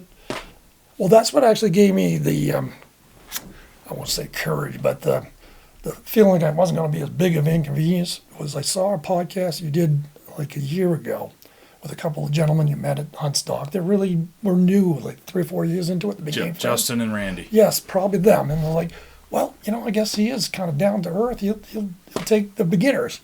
Absolutely. So to speak. And but you're not a beginner. well, not a beginner, but I'm not the You're not a trophy well-known buck hunter. person. Yeah, Correct. who cares? Correct. But so I really appreciate, I sincerely meant all those things I said in those texts. If it hadn't been for you, I wouldn't have the same experience that I've been having and interacting with the hunting world between Huntstock and Big Woods Bucks and up to Hal's Camp there at Lake Parlin with Joe Cruzy and them, and here today with you. Well, I appreciate that very much, and it's you give me positive energy, and I'm happy that my podcast was kind of the introduction for you to get back into like your interest in tracking. Like you said, you didn't get to spend much time with your dad tracking when you were younger. You wish you probably had, but life happens. So the fact that just the podcast that I'm doing with these guys helped inspire you to go up and do that American plan with Hal, and you'd always wanted to go get back into it, and you had really successful hunts up there too. I mean, I did. It means a lot to me. I mean, I didn't fill a tag, but I had the experiences in interacting with a big, what I'll call a giant. Yeah. I mean, when you get a 3 3/4 inch long track, even for those big feet up there, that's a good deer, even going down. So, and I had his tracks on snow, because the first day I got there, I sat in the spot. It was a terrain feature. And so I told Hal, I said, well, I saw this big deer early on before antlers were on. And it was justified or verified by the track in the gravel, because he was standing when I first saw him, then he took off. So I had the, the standing tracks as well as the running tracks. But I saw this massive body in the spring, and so I went back and I investigated a bunch of spots up there, and twice more I found his track at the end of this terrain feature. So if I describe a terrain feature, Hal will know exactly where it is. Oh, yeah. But so I went to that terrain feature, and it funneled in, and I had a big doe come by me, and then a couple hours after that, I said, okay, I'll get up, and I'm going to practice tracking on a little bit of snow that I had on that doe. So I was looking around about 35 feet behind where I was sitting. There was that big track, so I was able to I'd let him in, throw it down there, and take a picture and show it to Hal. I was like, he was right there last night, because it stopped snowing like 2 o'clock in the morning, and I got there at like 5:30, thereabouts. So I didn't miss them by much. There wasn't no snow in the track. So I said, I know they're not that easy to pattern, but they're going to use a terrain feature that I'm looking at periodically to do their visits, because the does go through there, and there's multiple doe groups around that terrain feature. So that was my plan anyhow. So when I went up there, that's what I gave to him. I said, I know it's optimistic, but I have no expectation. But the other thing that was crazy about that, I said earlier that I never passed up on a legal critter other than the one in my yard. So I told them, gentlemen, and with full seriousness, that I don't want to shoot a deer this week. It was the first week, because we don't really have huntable snow. That snow was gone, by that afternoon. My goal is to do some scouting, research, and then come back up here on snow, because that's where I am in my life. I don't know how many more seasons I'm going to have in me, or have the ability to move around. So, and they're like, I have ever met at a hunting camp that says he doesn't want to shoot a big buck. I says, even if I see the big one, I really don't want to shoot him. Because you want to do it on snow I track. want to do it on snow, because I've killed a lot of deer, between, different areas, and some good ones, sitting on stand, as we talked earlier there. And but unfortunately, the last day I was there, and I shared that story with you, and I'll just share it now from the tracking standpoint. But so I went back and I sat that spot, because I had a stool. It's a swivel seat, and with a back on it, and that's key to the way I hunt. I'll expand on that later, hopefully, if we have the time. But so I left plenty it. of time. I left it there, and so I went back and sat that last morning, and sure enough, about 30 minutes after daylight, got my GoPro there.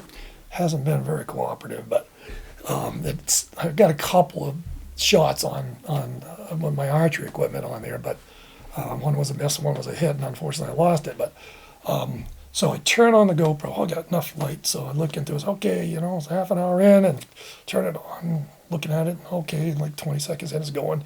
So I was putting on my hat. I was trying to get the the gun look and the shoulder look. I didn't find that it was quite as good, and I didn't want to invest too much time into it. So anyhow, I stuck it on the hat. So within like 60, 70 seconds, all of a sudden I hear something running up the hill hard.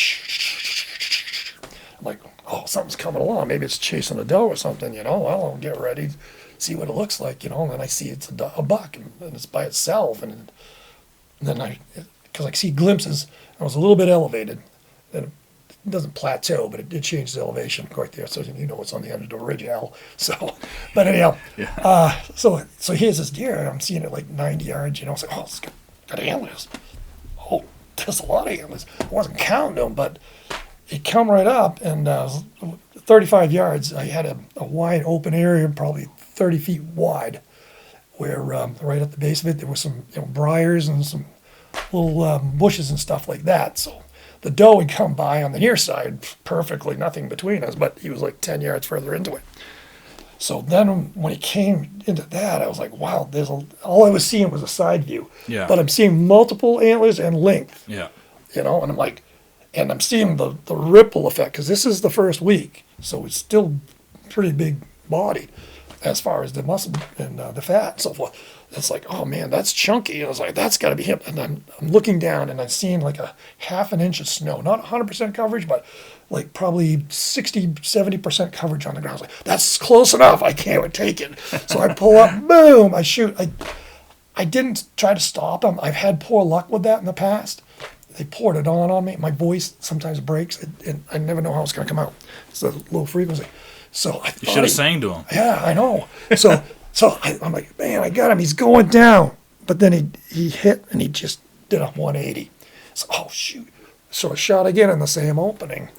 And then there was two little quick, hey, I might have hit him the way he acted through gaps at like 60 yards and like 85 yards. I didn't really expect to hit him in those.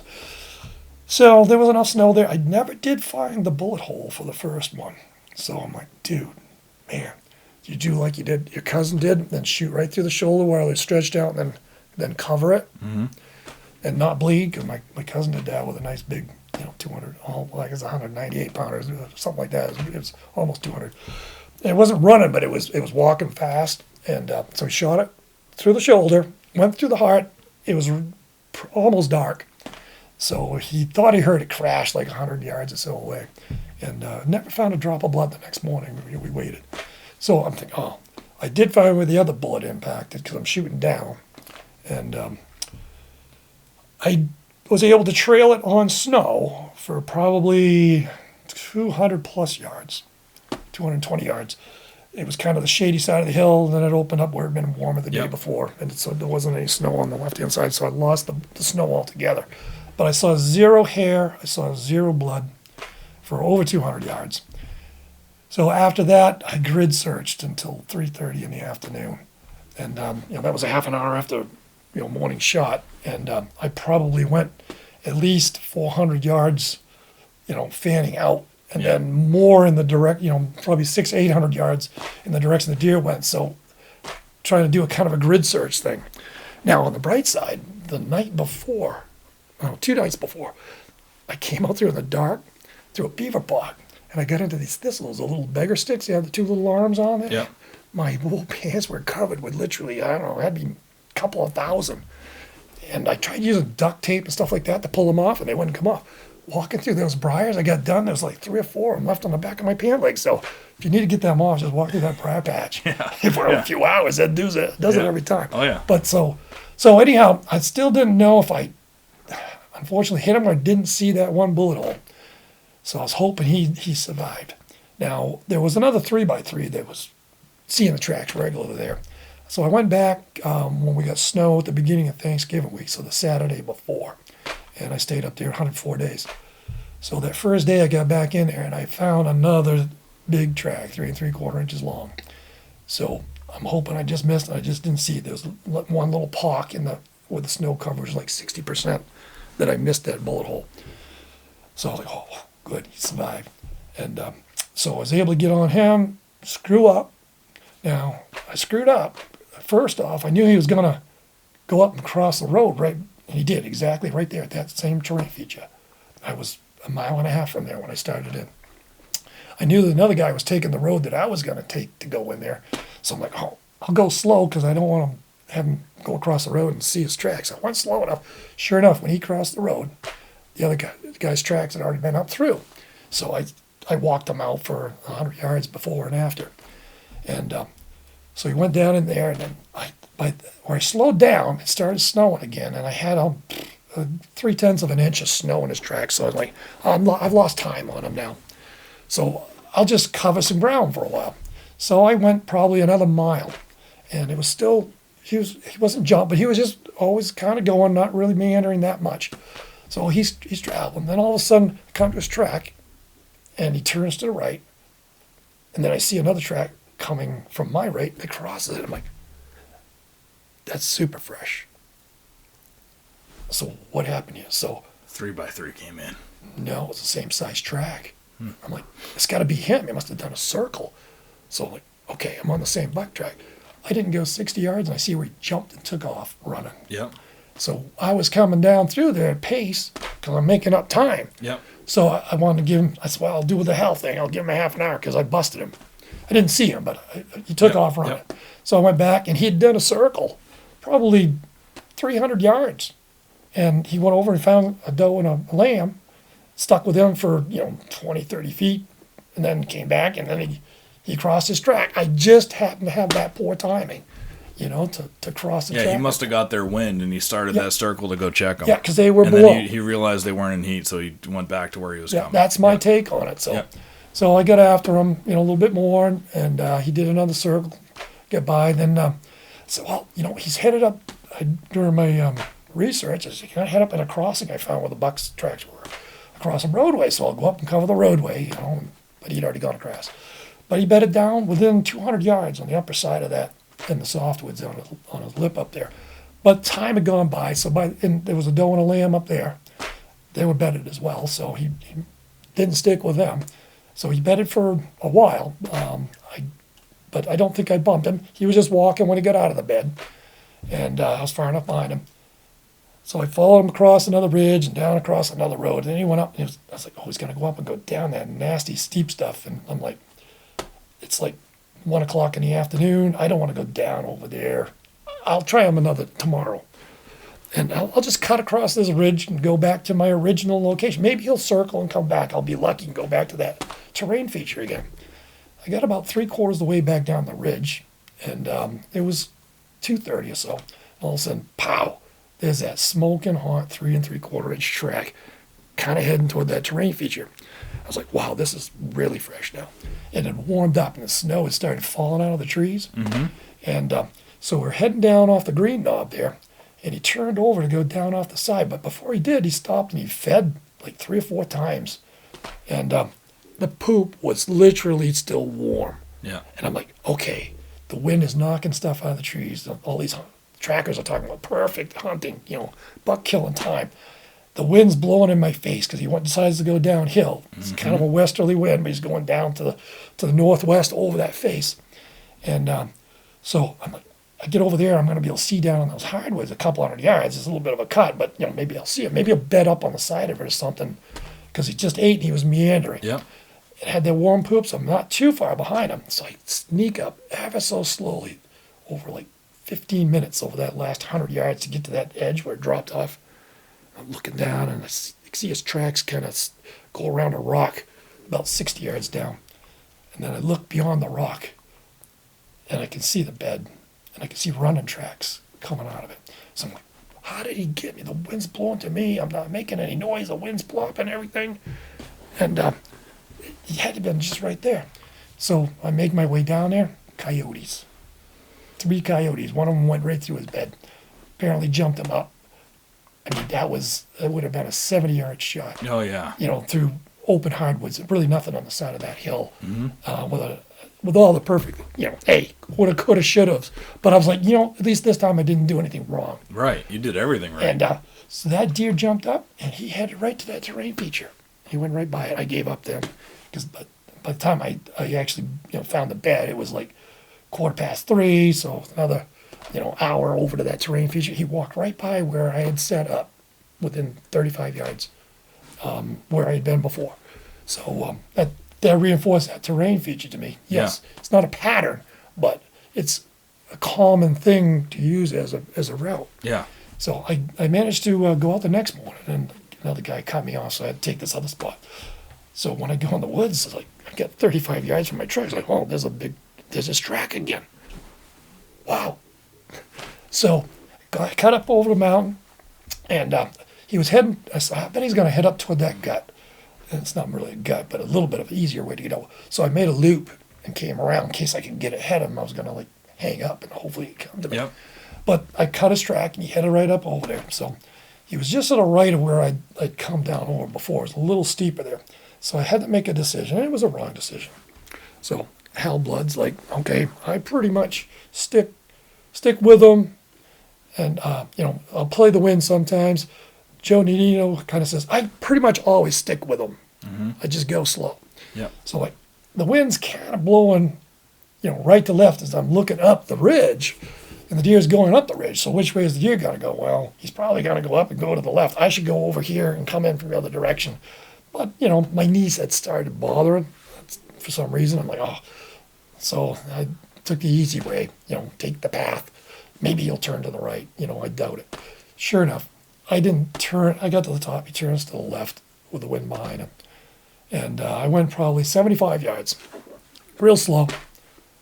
I found the bed. He stood up in the bed, And then he actually jumped a couple of bounds back toward me and then down over the hill to my left because I'm going. So I'm like, oh, I screwed that up. So I'm like, well, let me get over to that other gully and so I can see down through those hardwoods a couple of yards. Maybe he'll turn and go that way. So I kind of hurried over there, but I didn't want to kill myself. It's fairly steep. So it was probably 15 minutes before I got over there.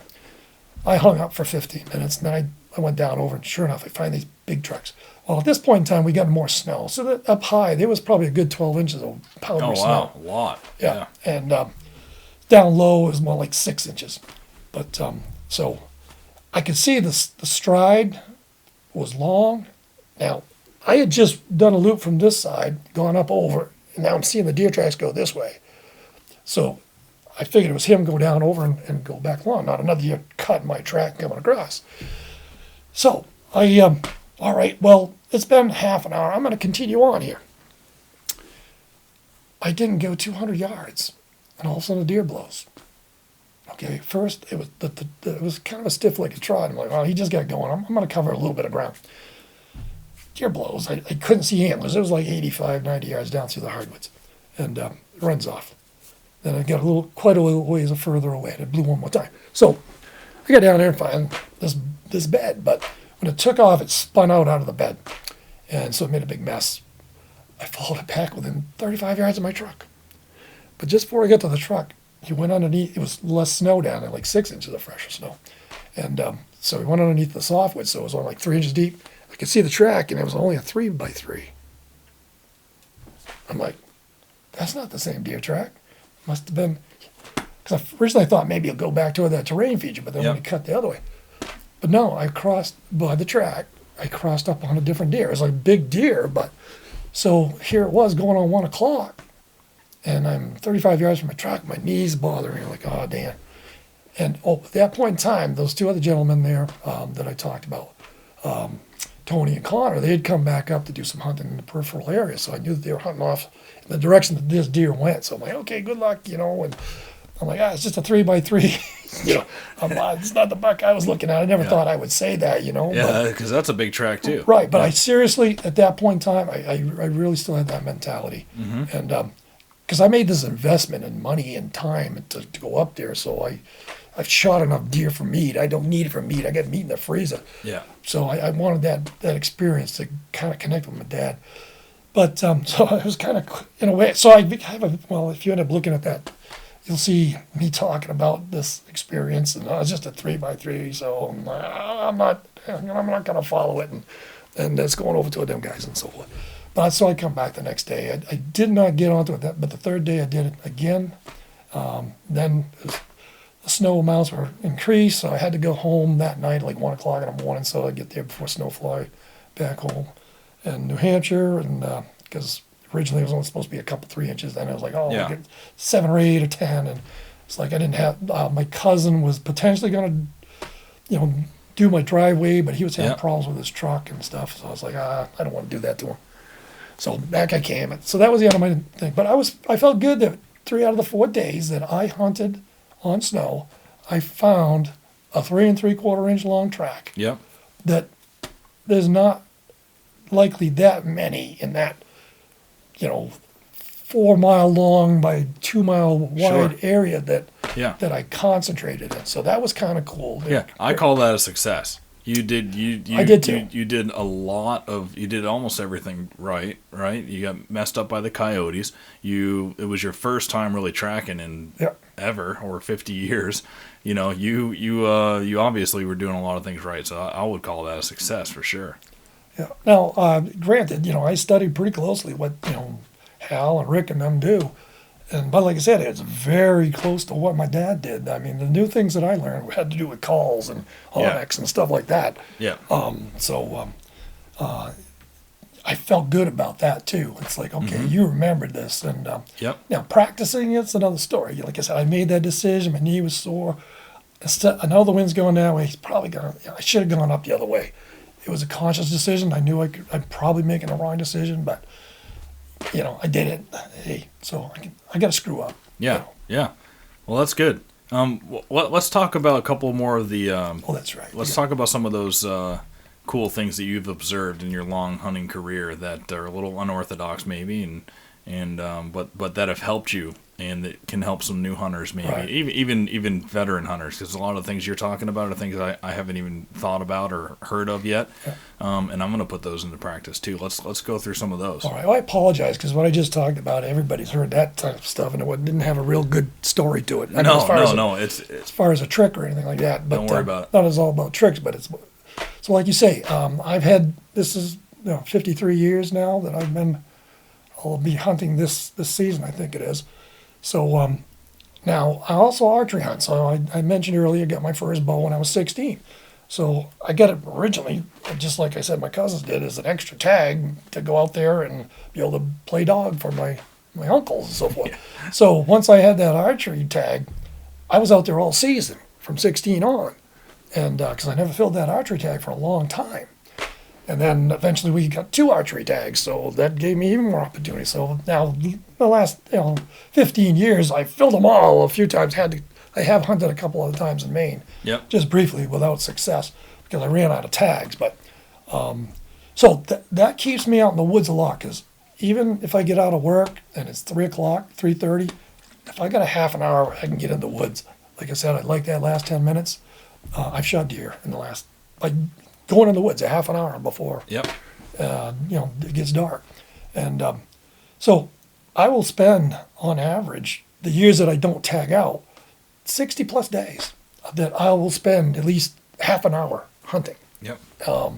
So therefore, you do the math on that, those people that just have one tag in the old days or whatever, you fill it and my dad, and then you're done. I have all that time in the woods. Yeah.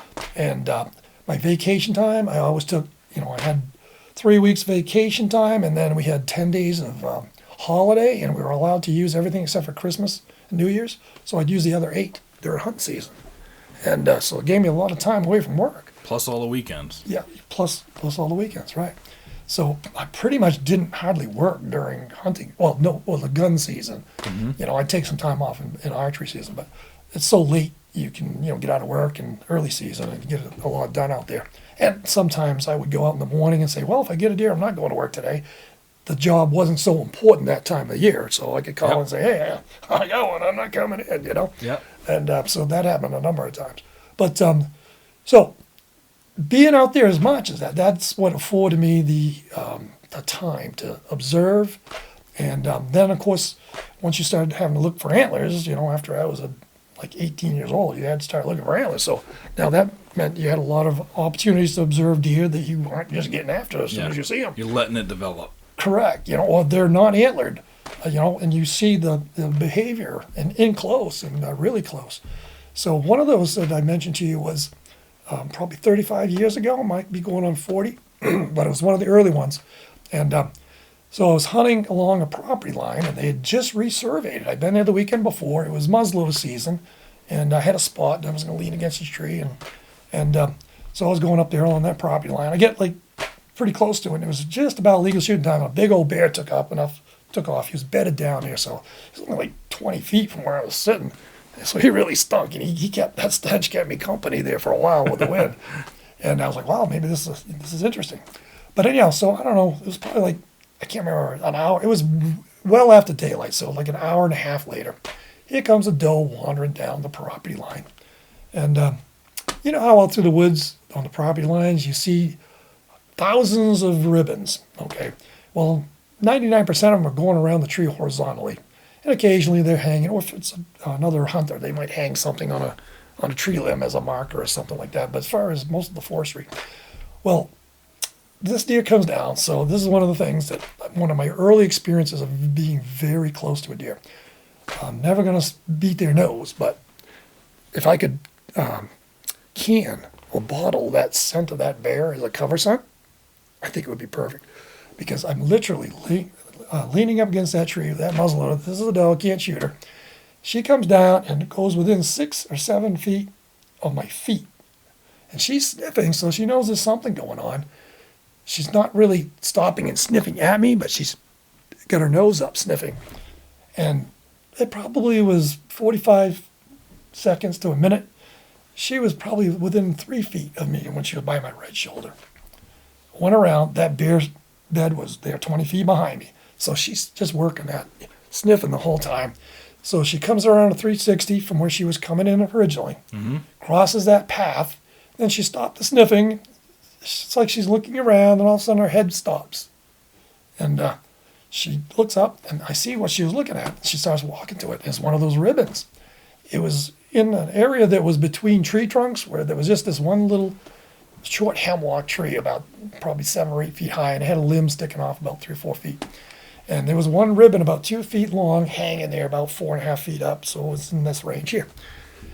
So she walks right over there deliberately, probably about 35 yards without stopping at that point. She goes right up to it, and of course, what do? They sniff, they smell, and they taste. You know, they get their senses that they use to explore things. So she was sniffing it first, and then she kind of rubbed her eyes on it a little bit, kind of like a licking branch. Then she licked at it, and then she stopped, and then she rubbed her forehead, kind of a little bit more down. Then she hesitated, looked around, and then she reached over, grabbed that ribbon, and she yanked on it 3 times. With her teeth? With her mouth, Yeah, yep. yeah. She lets go of it. She looks around for 5 or 10 seconds. She grabs it 3 more times. Looks around a little bit. Probably 10 seconds later, she reaches over and gives it 2 tugs. She looks around, and she slowly walked away, and walks off into the sunset. So I got time. I'm sitting there thinking about it. It's like, okay, so this deer went around me. She had to smell human scent, but yeah, the bear scent was there too. But to help mask that, probably. But so she went over and she saw something that wasn't there the weekend before. Yep. So I thought to myself, so she went over and investigated something that she saw, something that's non-threatening, but it wasn't there before. That's the key in my mind. So she's like, I got to go check it out. So she went over to visit. So I saw her at one point where she was looking around, and all of a sudden her head fixed on that, and then she walked that like 35 yards over to that ribbon. So I was like, I wonder if I could distract them. So in my bow hunting, I do a lot of stand hunting and bow hunting. I don't do so much dogging there until the gun cat season we come, for the uncles. Yeah. But so anyhow, a lot of times I'd have to cross a deer trail that I would be getting to get to my stand for some reason. A lot of times you have deer trails all around you. You don't necessarily expect the ones on the bad wind side to produce, but sometimes you just got to get there. Yep. And so as I was crossing this one time, I thought of this. So I took a piece of that ribbon about 2 feet long, and I hung it on a limb, hanging horizontal about 3 feet out from the side, just a little hemlock, so that it was visible in the trail. And you could see for probably 15, 20 yards along the deer trail there. It was pretty well established, probably, likely does and skippers, I understand that, but I'm meat hunting. So sure enough, just probably half an hour before dark, I look up and there's this 4-pointer coming along, and I can see him, because I'm trying to shoot perpendicular to the deer trail, obviously, as many of them as I can.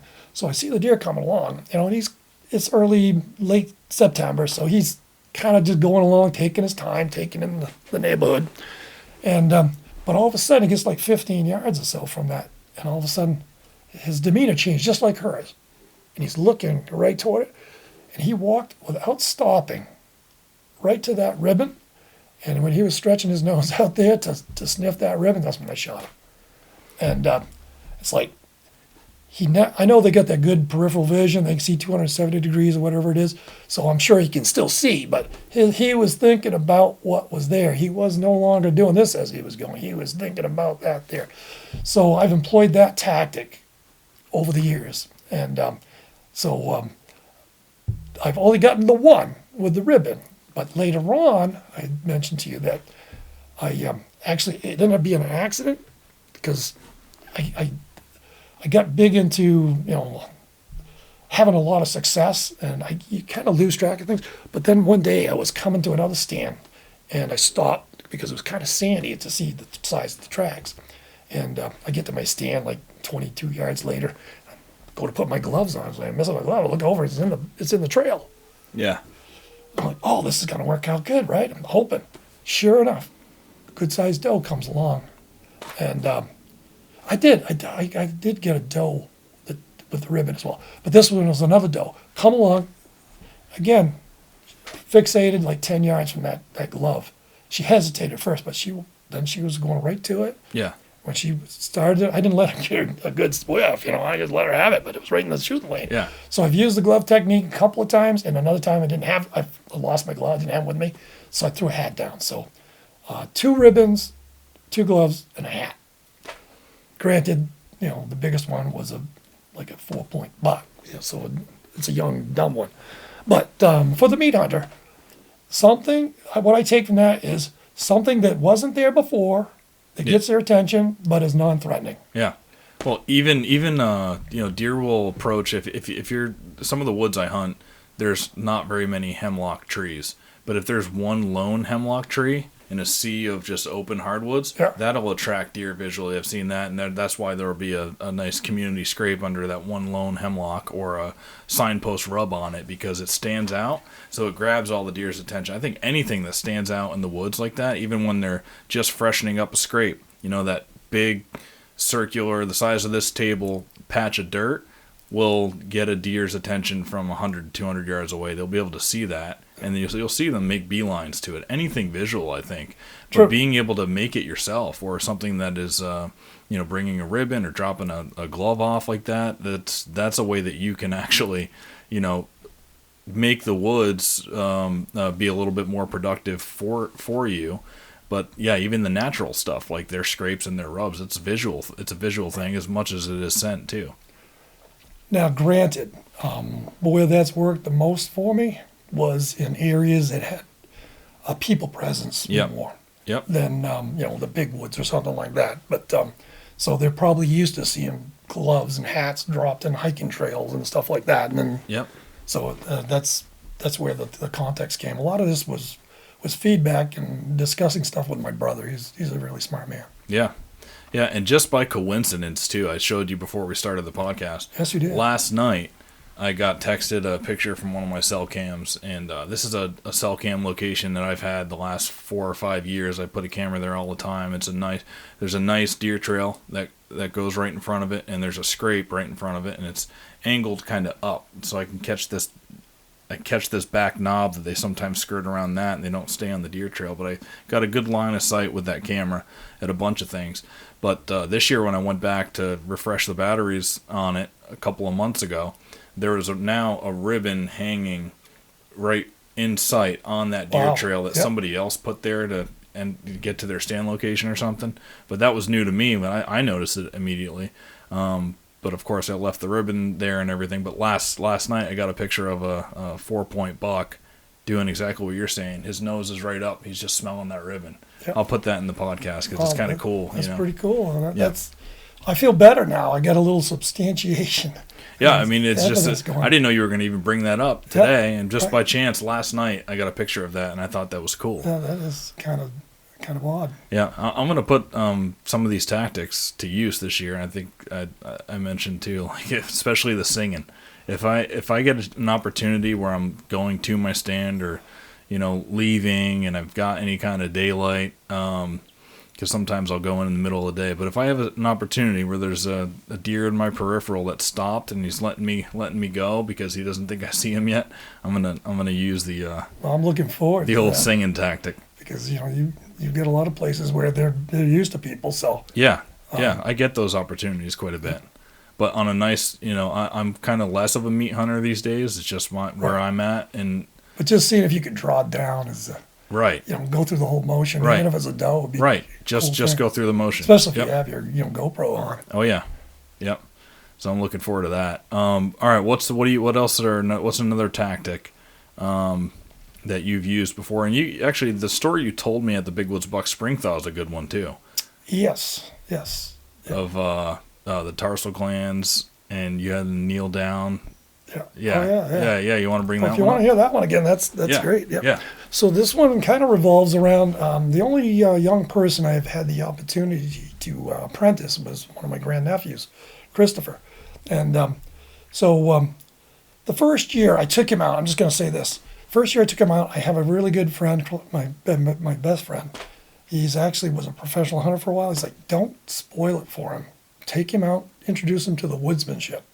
Don't take him to the cream of the crop spots so he tags out immediately and gets done.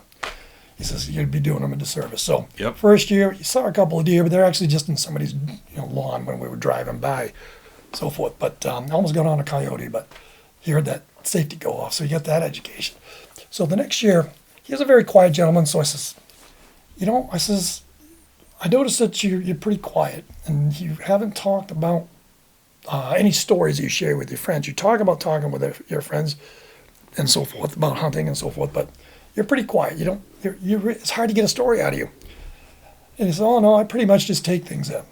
So I says, I'm getting old now, and I only got another decade or so maybe of hunting. So I got this area that I call, and now my cousins do too, the Twilight Zone. Huh. I says, this is where I have a lot of these stories come from. I got an area like that. I call it the vortex. Keep going. Vortex. Yeah. So it's about 500 acres that has housing developments and, downtown areas around it. But it is unbroken for about 500 acres. Probably 1.5 to 1.6 miles long, and in some places a mile wide, and some places less than a half mile wide. Yep. But there are a couple of old logging roads that go through there.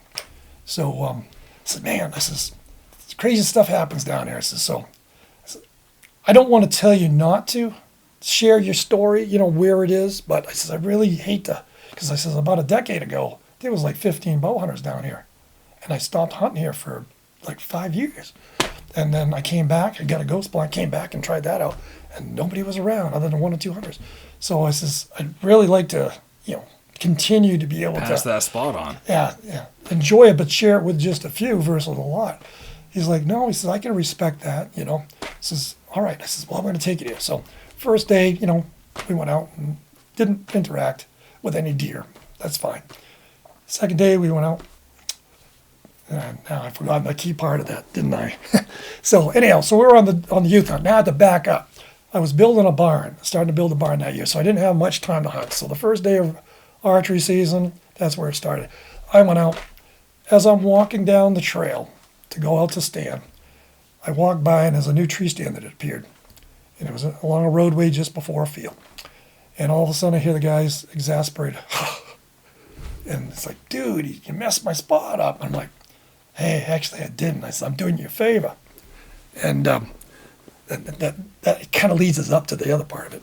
I didn't see that part back then. But so anyhow, he's like, what are you talking about? You just scented out the whole area. I said, no, dude, the deer around here, this logging road, there's a couple of people that walk their dogs. They make it this far out, not most of the people only go, a couple hundred yards or whatever, but there's a couple of people that will walk the whole length of it.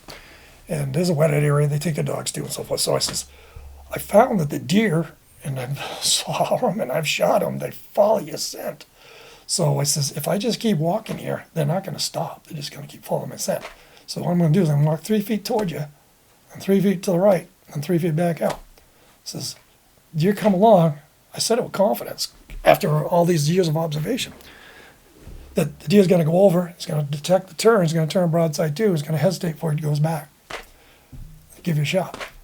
So I was like, you're full of shit. Yeah, bullshit. You're full of shit. I said, I expect that, but hey, you watch.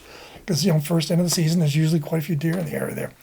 So I go off to my stand, and I had a missed opportunity. I hit a tree limb, and so I missed. So there was only like about 5 minutes left. I'm looking for my arrow. So I was like, okay, well, that's like the only time I've left 5 minutes before legal shooting time. But I was like, okay, I didn't have time to set up. So I head back. So I get back to the edge of the field there, and there's this little fawn right there. And the roadway is like 25 feet wide. So as I get up beside it, let me walk right up beside it. It was over on one edge. So I get to the edge of the field. I see the flashlights. There was 2 flashlights out the far corner of the field, about 250 yards from there. So like, they must have got it into something. So I'm like, maybe this deer is acting strange because they wounded it or something, And so I had a talk with it. Hey, come on back with Daddy, or even Mommy. It's fine by me, And hopefully I'll be back again, in a couple weeks or something. So I didn't have the time to hunt much. So when I got to the edge of the field, I could see, the rear ends of a couple of deer on the field. So that little deer ended up walking out through there, and it started going, meh, meh, meh. So it was kind of strange, and surreal. So it went out, and then eventually coupled up with them, then they bounded off.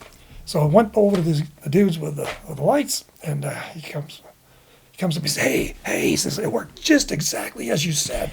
I had 9 deer. There was 2 doe groups and some small bucks, and then there was a 6-pointer, he says, that was bigger. He was the last one to come along. Everyone stopped, detoured, and then checked well, not everyone, but everyone of a group, at least someone in the group, stopped and detoured, but they all stopped right there. Yep.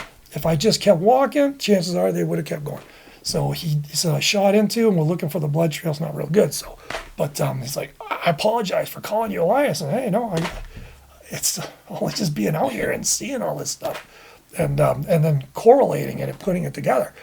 So 2 weeks later, I go back because I was working on my barn. So I go out and I just get there to my spot, and I hang my bow on a tree limb and start to dig out my gloves, and all of a sudden I hear shh coming up behind me. Again, I got to make a long story out of everything, right? So it sounds like a deer coming. So I forget the gloves. I'll just get an arrow knocked and turn around. I hear it stop.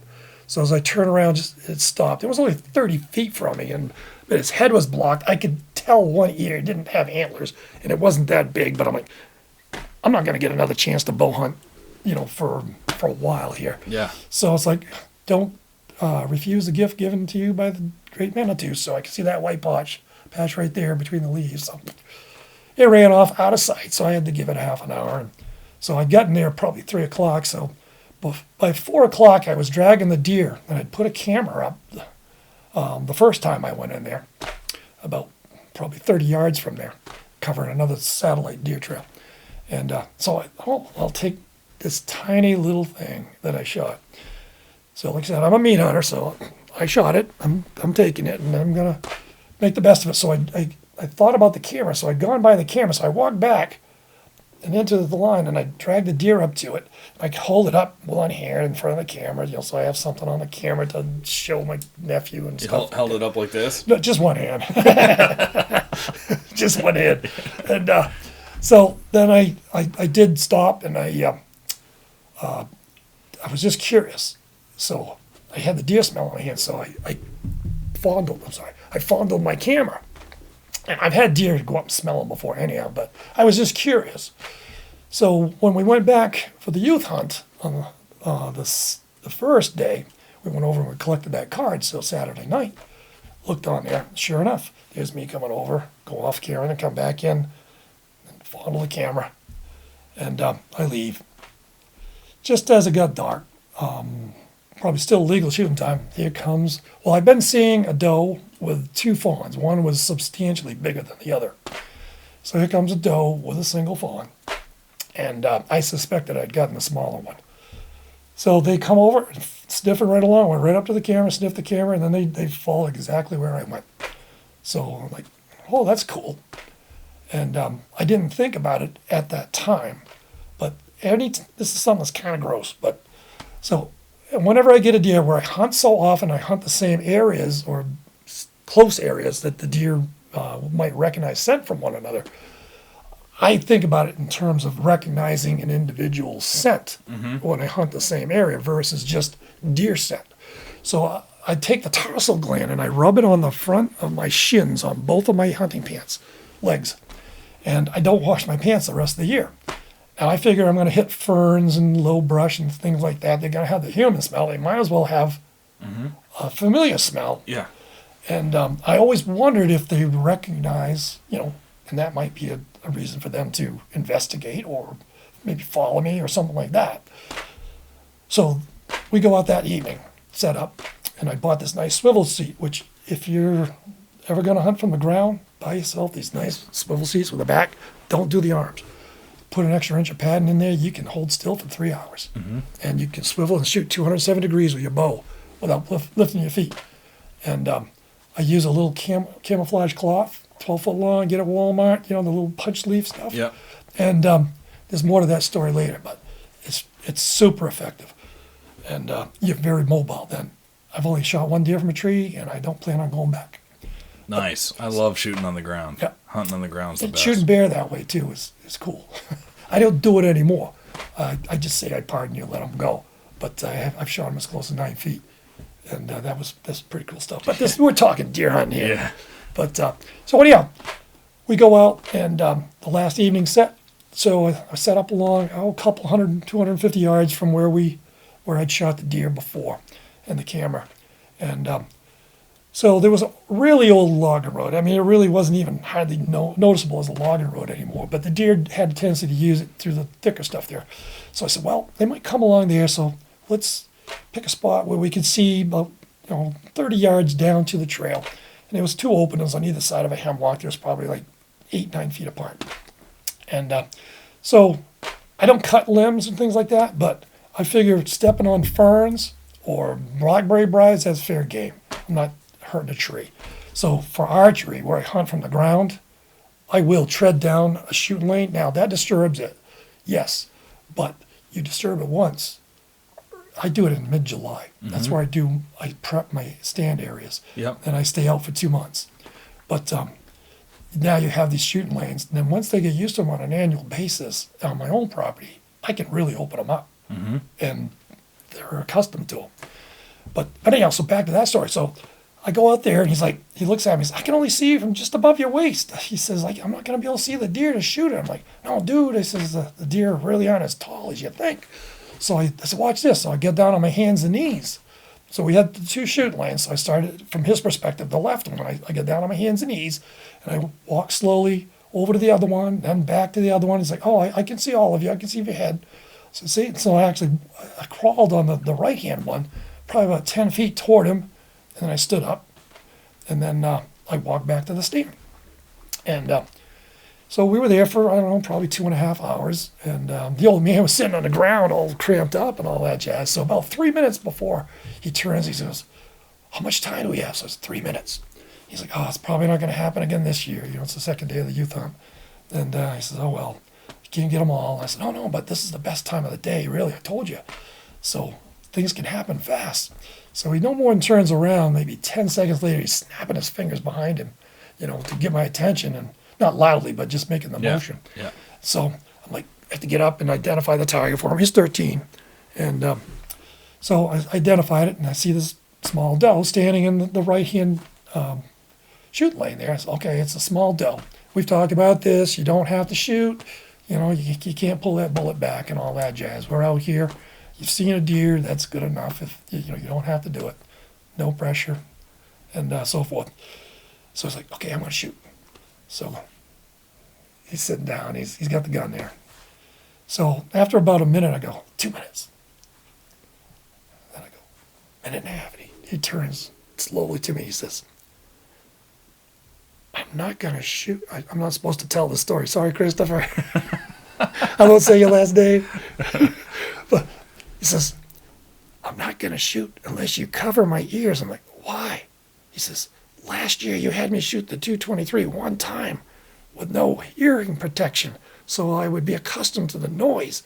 Well, he says, your cousin Ryan, who just joined us, he was on an archery hunt, a few hundred yards away, he just said, what carrying for a gun? Oh, I got a 30-06 this year. He said, oh, a 30-06 is a cannon. It shoots right through trees. I've killed a couple of deer that way. So he says, your cousin Ryan just told me that a 30-06 is a cannon. And I says, don't worry about it. You won't even notice. He says, I'm absolutely not shooting unless you cover my ears. So I'm like, it's less than a minute. So he's like, I'm not going to do it. But and all of this is going on with the deer, the deer's 20 right yards there. away? About 30. Yeah. But it's staying right in the same area. Yeah. Okay? So finally he says, I really want to shoot this deer, so please cover my ears. So I get out of my knees and I'm covering his ears, and I push the button on my watch so the light stays on for like 5 seconds, and I can see he's like 10 or 11 seconds left, so I'm like counting down. So I go, 10 seconds. 5, 4, 3, 2, boom! He shoots. It's really dark and the fireflies, and you hear the deer run a little bit, and then you don't hear anything. And it was pretty mossy in that area. Wasn't a lot of leaves. It was the beginning of or just before, where the leaves really come off. So I said, well, it's dark.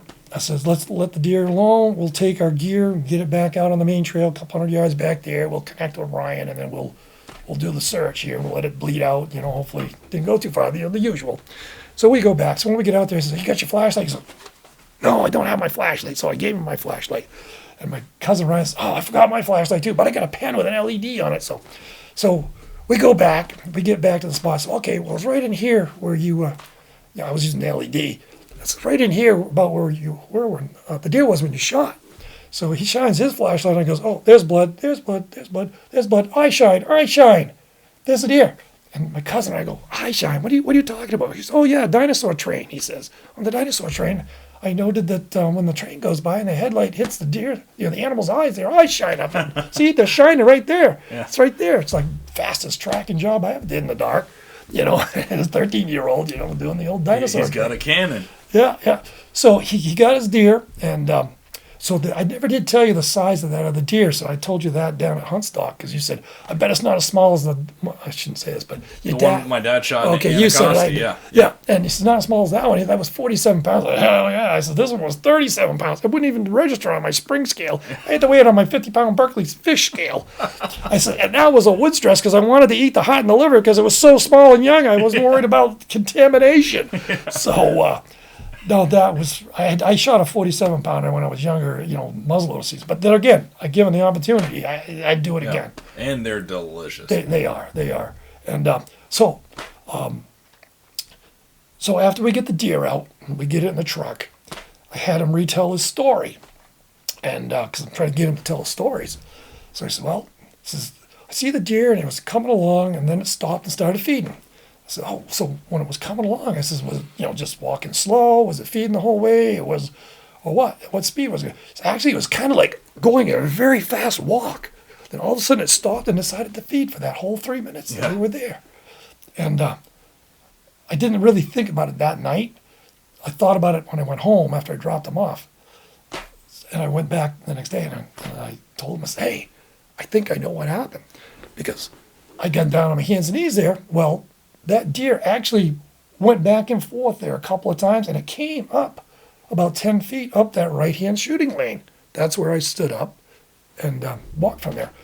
So I'm pretty sure it was the right size, that it was probably the sibling to the little tiny one that I shot that I've been seeing the two on camera. Yep. So my take on that was, dude, you just verified they recognize each other. Yeah. I said, Sister Sarah's coming along, and also, "Oh, there's Sally. I haven't seen her in a couple of weeks. Let's check this out." Yeah. And I said, the deer went from a fast walk Yeah. to what we thought was feeding, Yep. but it was probably just sniffing. And so that was a kind of an interesting take on that. And so I still exercise that. I don't know. I can't say, but where that deer came, especially that 10 feet up that right-hand shooting lane, it just kind of, in my mind, pretty much nails it that that's what it was. It recognized, probably in that case, versus just smelling another deer. Yeah. Yeah, and I've noticed, some people will carry a leg with them of a deer they just shot for that reason, I think. Yep. It's, in this instance, I think it being the sibling, is adds to it, right? Because they've probably been looking for that sibling for a week or a couple weeks, whatever it was. Yeah. We both right? apologized to Mama. Yeah, you have to. But I don't know what, if you had like a super mature buck who was the dominant buck in the area and you were carrying his tarsal gland around, that might spook a lot of subordinate bucks, right? But there's probably a sweet spot to what you carry around. I bet you a hot doe is the best. Yeah, and again, I don't believe is going to work with a more educated older deer, per se, a buck. But, especially the yearlings, I've just seen so much interaction with them, and even the 2.5-year-olds a lot. Yep. But so those are the target ones that I have the most interaction with and the most success in seeing the responses that go with some of the stuff to make that connection and give me more and more evidence as time goes by to think that there's more to it. Yeah, no, those are all great. Those are all great little tactics. So to recap for people, just do things that they're not familiar with, like either talking to them or singing to them if you're walking. That's a good one to test out. Hanging a ribbon or introducing something to the area that they're not used to seeing that isn't it's not doesn't seem to be a lethal threat for them, so they're going to go investigate it. And then, putting the scent of a deer, that you took out of the herd that maybe they're looking for or that would recognize on your pants. I think those are all three great tips for people to take into the hunting season. Yeah, I mean, it's a little bit of variance on what people do anyhow with that one, but that extra connection there was a little justification. At least being on the front of your shins, you sit on the couch, you're not getting it on there, and it doesn't smell that bad to use a tarsal gland. I tried urines for a couple of times, maybe 2 years back in the late 80s, and it would get in my pocket and everything smelled like it, so forth. And I was like, you know what? I can't beat the deer's nose. Anywhere I go to try and put that scent, I'm leaving my scent. Mm-hmm. So I decided, you know what? Other than, like putting it on an arrow, and I didn't want to do that and shoot it some way, but still I get the scent on my arrow, to set it, 15 yards away or something like that. So I was like, anywhere I go to put that, I can see, using it for, doctoring up a scrape and things like that. But I just decided, I'm having fun out here. I don't need that smell. That's one other thing I don't need to carry with me or even think about. Yeah. So I kind of gave up on scents in that way. Yeah. But, always am mindful of it, that, it's a real thing out there. It's just anywhere I go, that scent's, going to be, but, so, okay, let's put it together. Anywhere I go, I also bring the scent with me on the front of my pants, brushing on the brush. Yep. Now, let's just talk a little bit about like ground setups and stuff. I think it'll be interesting for people. And I really enjoy hunting on the ground. I do a lot of tree stand hunting now and saddle hunting and so forth. But I love being on the ground. I think it gets you closer to the animal and into the hunt more than being perched above. Better shot angles when you're on the ground. What are you looking for when you find what does a prime ground hunting spot look like to you when you're out there scouting and you go, ooh, we got this element I need, I got this element, I got this, and I got this. This is exactly a spot that'll produce from the ground. It's evolved. Okay. Early on, I was just looking for ground cover.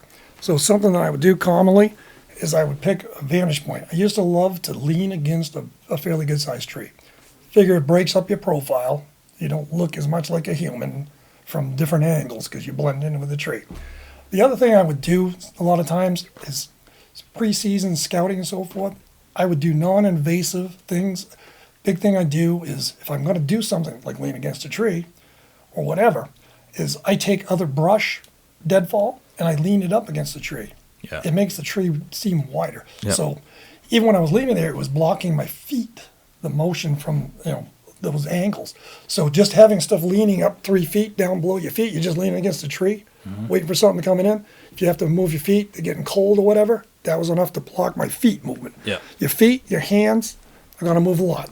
Now, that's where your self-discipline comes in. You know this. Everybody knows this as a hunter. It's being conscious about your movements. And they're really big on movement. And so early on, when I took my young hunter out there with me, he observed mosquitoes are biting me and stuff, but everything was slow. So even if I go for a mosquito, it's biting me for 30 seconds before I get there. Sloth mode, I call it sloth mode. Right. So, so anything you can do legally and minimally to not change the habitat look to it too much is one thing. But so that's where I was early on. Don't change it much, but just enough to block my feet and lean against a tree, and hopefully you can use the tree as an obstacle for part of the anticipated approach. Now, beyond that, I'll go to the ghost blind. So that good best friend of mine, Chris Caldwell, who was a professional hunter for a while, he's like, dude, he says, I know you hunt from the ground. I saw this ghost blind thing, so maybe I'd try that if you're thinking about something different, So I'm like, wow, cool, I'll buy this ghost blind. So I bought my ghost blind back in 2009, and so I had to try this out. So that was actually when I had left that other, the Twilight Zone for like 5 years because there's so many hunters down there. I was like, well, I'll go back and I'll set up right in this corner of the field, and I'll see how many hunters walk by me because it's archery, I'm not too worried about that. And I'm in the corner of the field. As far as I'm shooting, it's really thick behind me. So that's perfect. I'll see if any deer come out in the field and see how many hunters walk by without noticing. So it was a pretty cool concept about it tipping forward a few degrees so that it reflects whatever you have on the ground. So I found it in my driveway.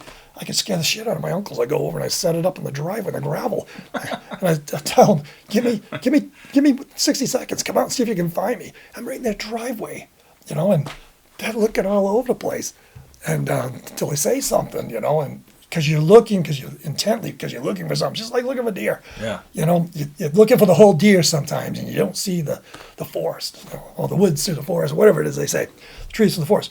So that gave me a new thing. So the very first time, I know I'm not talking about what you're looking for just yet. I always have that long way to get there.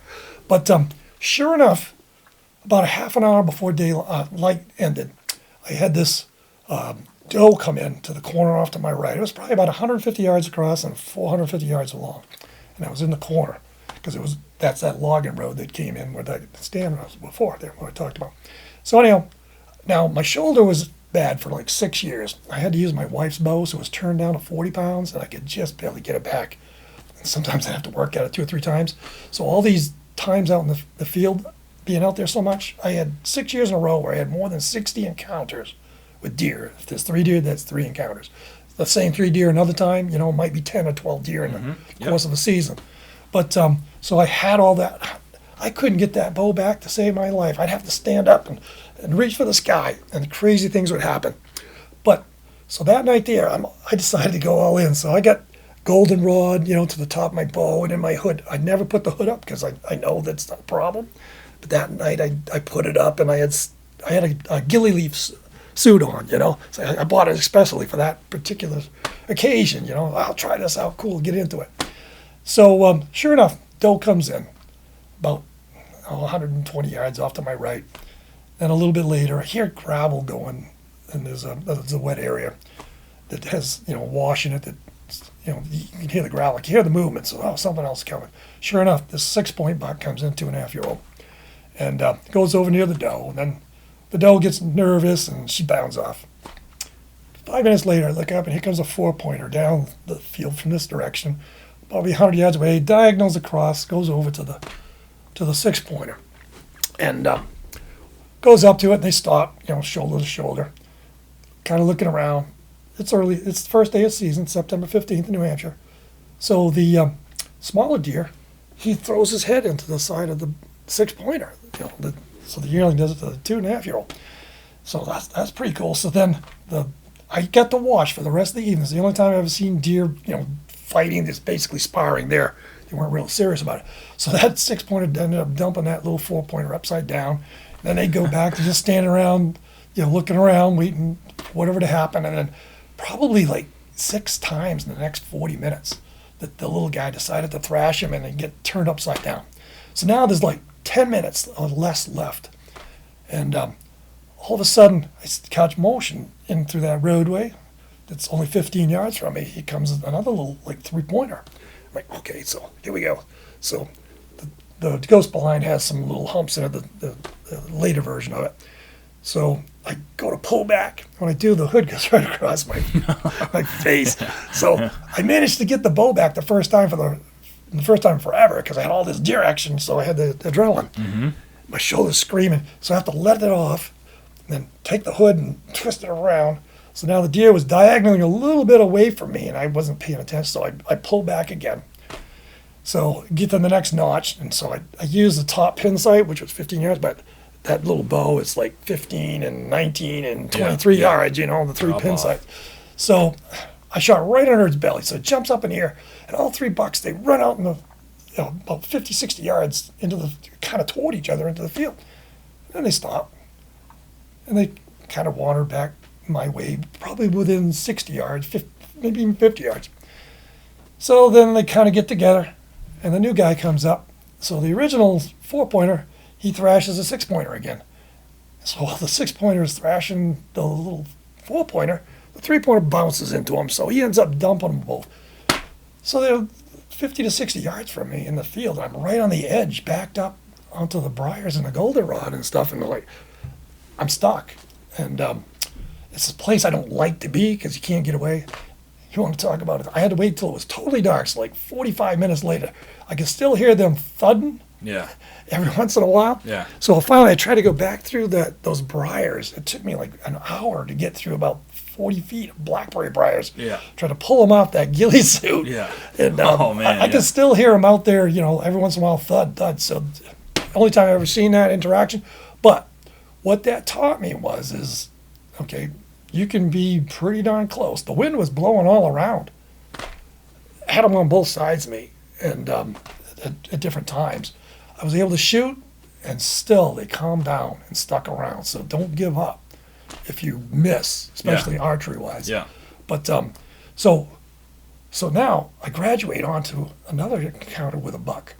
All right, I'm walking out to go In and the ghost blind? with a ghost blind, yeah. Yeah. So I'm walking out that logging road that I'm talking about, and I come to I said there was a couple of them, so they have a four-way intersection. And you can see pretty good, like 140 yards down this one side to the left. And I look down in, and there's a four-pointer standing broadside too, about 130 yards, or about as far as I can see. He's pointing back in the direction I had come from. So I'm like, okay, well.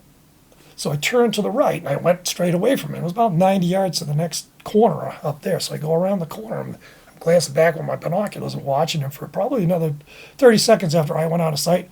He continued on in the direction back toward where I had come from.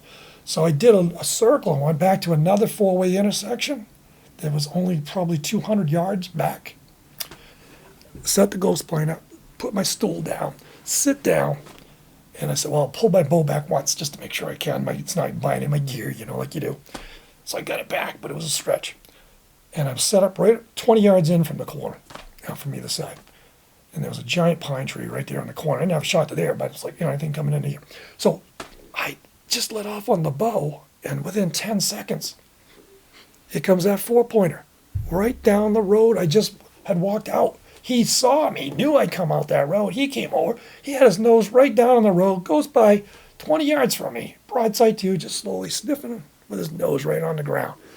So I go to pull back. Oh, I can't get it back. I can't get it back. So I had to stand up, but I had the ghost blind in front of me. So I stand up. So he's seeing me from the waist up, and he takes off running. I pull back, and I know I shouldn't shoot, but I was like, it was fairly open. I shot, and there was one little sapling about an inch and a half. Killed that sapling dead. Yeah. I shouldn't have shot, but yeah, I was frustrated. Yeah. And so many deer I'd been trying to pull back on for so long. So he goes by, and he goes off into the woods. 10 minutes later, he comes back. Comes over. He's looking for you. He's looking for me. Yeah. Okay, so he goes to that big pine tree. This is the longest interview you've ever had in your life. But so he goes to this big pine tree, and he peeks around it. Now it's pretty brushy right there. I don't have a shot over there. So he goes over to a small maple. And this is the only time I've ever seen a deer rake a tree. So he goes to the small maple, and he just tears it up for 10 seconds. He's looking at me. He kept coming. I didn't really have a shot through the brush until he was about 11 or 12 feet. So he comes to the point where I could get an arrow through there. He's looking at me. So I try to get it back. Oh, I can't get it back. Oh. So I have to stand up. So I stand up. The deer's like 11 feet from me.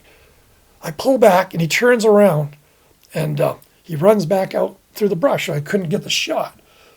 But he stops, and he just walks away on one of the roads going away. So I had a shot that was like 35 yards. I knew it was more than I should shoot, so I held a little high.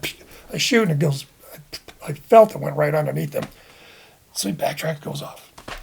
He comes back like 2 minutes, maybe 3 minutes tops. And he goes back to that same maple tree. He beats the hell out of it, comes back over. I stand up again, pull back. He goes back to the maple tree. Now I'm at full draw. He raked it again, I kid you not. And then he goes into the intersection. He went down the road again, and I had a little opening. He walked by, so I gotta let go. So I shot a third time. He come back a fourth time. Rake that tree. I kid you not. You missed a third time? Yes, absolutely. It was too far for that bow, but I just got to try. I shouldn't, ethically and all that. But so he comes back again. He goes back and rakes the tree again. So he's done it 4 times now. Once, then in and out, and then again. So then he goes back over. Now he walks by the other road, 20 yards broadside too. But this time when he came in, I decided to pull back, stand up and pull back while he's behind the pine tree. Yeah. So I had it back for 3+ minutes. not that there's a lot of weight on it, but you know, you just kind Still. of get relaxed and it starts to catch that hurt my shoulder when it started to catch. Yeah. Oh, so he walks right by the edge of the ghost blind. I shoot. I hit the edge of the ghost blind. Okay, so the big takeaway from that was they see motion that they don't really know what it is. Some of the young and stupid ones are curious. And he came back because he saw that motion. He didn't know what it was. He was perplexed. Well, I think too, it's the motion, but it was only half your body. Exactly. It looks like a disembodied something floating there. That's Yeah. that's not something they're used to seeing. So, Yeah. So I think I'm gonna have to get a ghost blind. yeah, it's like 19 pounds, but it's worth it to try it, especially like at the edge of a field if you want to just observe. Yeah. It's really cool. I gave up on it, and I went to using the camouflage netting and the stool, but just because of the weight, you know. And, Yeah. and when you go in, you clunk a little bit. And all that But if you jazz. got a go-to spot or something that you can go back to a couple of times, if you bring it in there and have it set up, Yep. right? You don't have to take it out of the woods. I would probably bring it to a spot. There's quite a few places where I don't have trees that I can sit in, and I have hunted on the ground, you know, just using trees as a backdrop or a side drop or whatever. But yeah, there's a few places I'm already thinking about where I could put one of those up. And there's nothing better than walking into the woods already knowing you have your setup. You don't have to carry anything right extra in in. the early archery season, you don't Yeah. have to worry about somebody shooting you with a gun and Yep. all that stuff. Yep. So I know that I haven't identified what I'm looking for. That's why I'm giving you the key as to it all changed by having those experiences. Mm-hmm. So now instead of leaning against a tree, I've gone to using the swivel stool, Yep. and to lighten it up, I use the cloth, and I take 3 of them with me because if I need to, I can go 360 degrees around me with plenty of room to not get snagged on. Yeah. Early season, it's pretty greened up, so you can get away with a lot more than you can later on, obviously. But now I can pick most anywhere. It can be fairly open, but I have good trails. Yeah. But you got, low leafy cover early on. I've shot deer in places I never would Yeah. have thought I would shoot deer. But I usually look to try to find something if I know there's a trail. I like to have big trees not too far from me, Yeah. so that when they go on the other side of them, it gives me an opportunity to draw. Yep. But now the cloth, if it's windy, it's a pain in the butt. My cousin, he'll take and weave a sapling, a little dead branch into it on the top, and it's pretty straight across. That's great with a gun because you can do this. But for archery, what I like to do is do this. If I got something here that's not going to be a shot, I make that the highest point. Yeah. Yeah. If there's not a sapling or something there already, I'll just take a dead stick, 3.5 feet long, stick it in the ground. Yep. That's the high spot. Low spot for my shooting lanes. Yep. So now, even if there's not a tree there, when they're going across, now they're only seeing maybe the top of my riser or my bow. Get away with a little more movement. Right. Yeah. So I sit there with it on my knee for hours. It's that, discipline, putting yourself through the pain, just to say you can. I will put it down horizontal because I have the cloth to block it and then bring it up. But the last, say, 45 minutes a day, it's always You're ready. It's always up. In the first 45 minutes, it's always up. But so I can use those humps to break up my draw. And a couple of times, so like I said, that opens it up a lot. When the leaves fall off, you're a little bit more of a sore thumb out there. So now I'll take and go to some of my spots where I may have leaned some deadfall up against a tree or two here and there, Yeah. and then set up behind that helps to break it up. Or in some cases, and actually the biggest buck that I shot, the day before, while I was setting it up, I got busted. It was a travel corridor between areas, but it was a doe, and there was a buck behind it. It was like, I got there a little bit late, so I was setting up like 4 minutes before legal shooting time. There was enough so I could actually see the deer when they blew at me. It's like, oh. Yeah. So the next morning what I did was, it was in a little ditch, probably 3 to 3.5 feet on one side and 3 feet on the other. And they had a trail that goes across about 20 yards and another one about 24, 25 yards, perpendicular to the ditch. So it's perfect. And so I put the stuff around me. So I laid deadfall across the ditch. So the next morning I said, okay, I'm just going to go in and be as quiet as possible to heck with the extra 10 minutes it takes for me to get up the netting, and I'm just going to go in, set the seat down, and I'm going to sit down. And you know what I did? Actually, that night, I left the seat there. I ran the risk of them scenting it, but there was a new buck scrape, so that right there, 20 yards. So I had a camera with me, and I went over and I put the camera up. And I said, you know what? To keep the noise down, I'm just going to just come in and sit in the seat. Yeah. And if they smell it, they smell it. But it was on the eastern side. You have northwesterly winds primarily, and more times than not coming from the west up here, as you know. So I like to come in from the eastish if I can, and set up on the eastish any time unless the wind's going to change. Yep. But so sure enough, I come in, I settle in, but I got there like 45 minutes before. I settled in well before. So unfortunately, I could hear a deer coming, and it was about like 7 minutes before legal shooting time. And squinting, and it gets over into that ditch area. Well, there's some sand there, so light area. So I see it put his head down. I can see the big antlers. Like, I know who you are. You're a big 8. I've been seeing. It's like, oh, it's too early. I can't even see my sights anyhow. But I do have one illuminated. But it's like, no, I can't do it. Mm-hmm. And so then he put his head down right near. The scrape was just out of my sight, so I thought he was putting his head down for the scrape, which I believe he was. But then all of a sudden he busted. I was like, oh, did he smell me? He jumped and he went kind of away. He was going from my right to my left. He went on a diagonal off to my left. Mm-hmm. It's like, oh man, I lost the thing. So I immediately texted my cousin, who was probably 350 yards that way in that direction. I texted him, oh, big boy, just headed your way. And I finished texting, and all of a sudden, now it's like 30 seconds before legal shooting time, and I hear another deer coming. It's going slower, more stop and go. So I was like, okay, I'm good. So, but within a minute after legal shooting time, he kept his head up this time. I could see antlers. I had to look for antlers. I could see antlers moving against the other trees, but I couldn't see against that light sandy spot like I could like 7 or 8 minutes before. And I was like, okay, he's got antlers. So, hit, takes off. Oh, I hear it crash. So I text my buddy, my cousin. I said, oh, so I think I just got the smaller one. Hopefully the big boy goes to you. So I wait I decided to wait an hour because I wasn't sure where I hit. I thought it went down. So I said, I'll wait a good hour. But I had him come, after he waited a half an hour, I had him move in. So he was only a couple 100 yards away in case I bumped it, Yep. He had a muzzle loader. And so anyhow, I got over, I found it.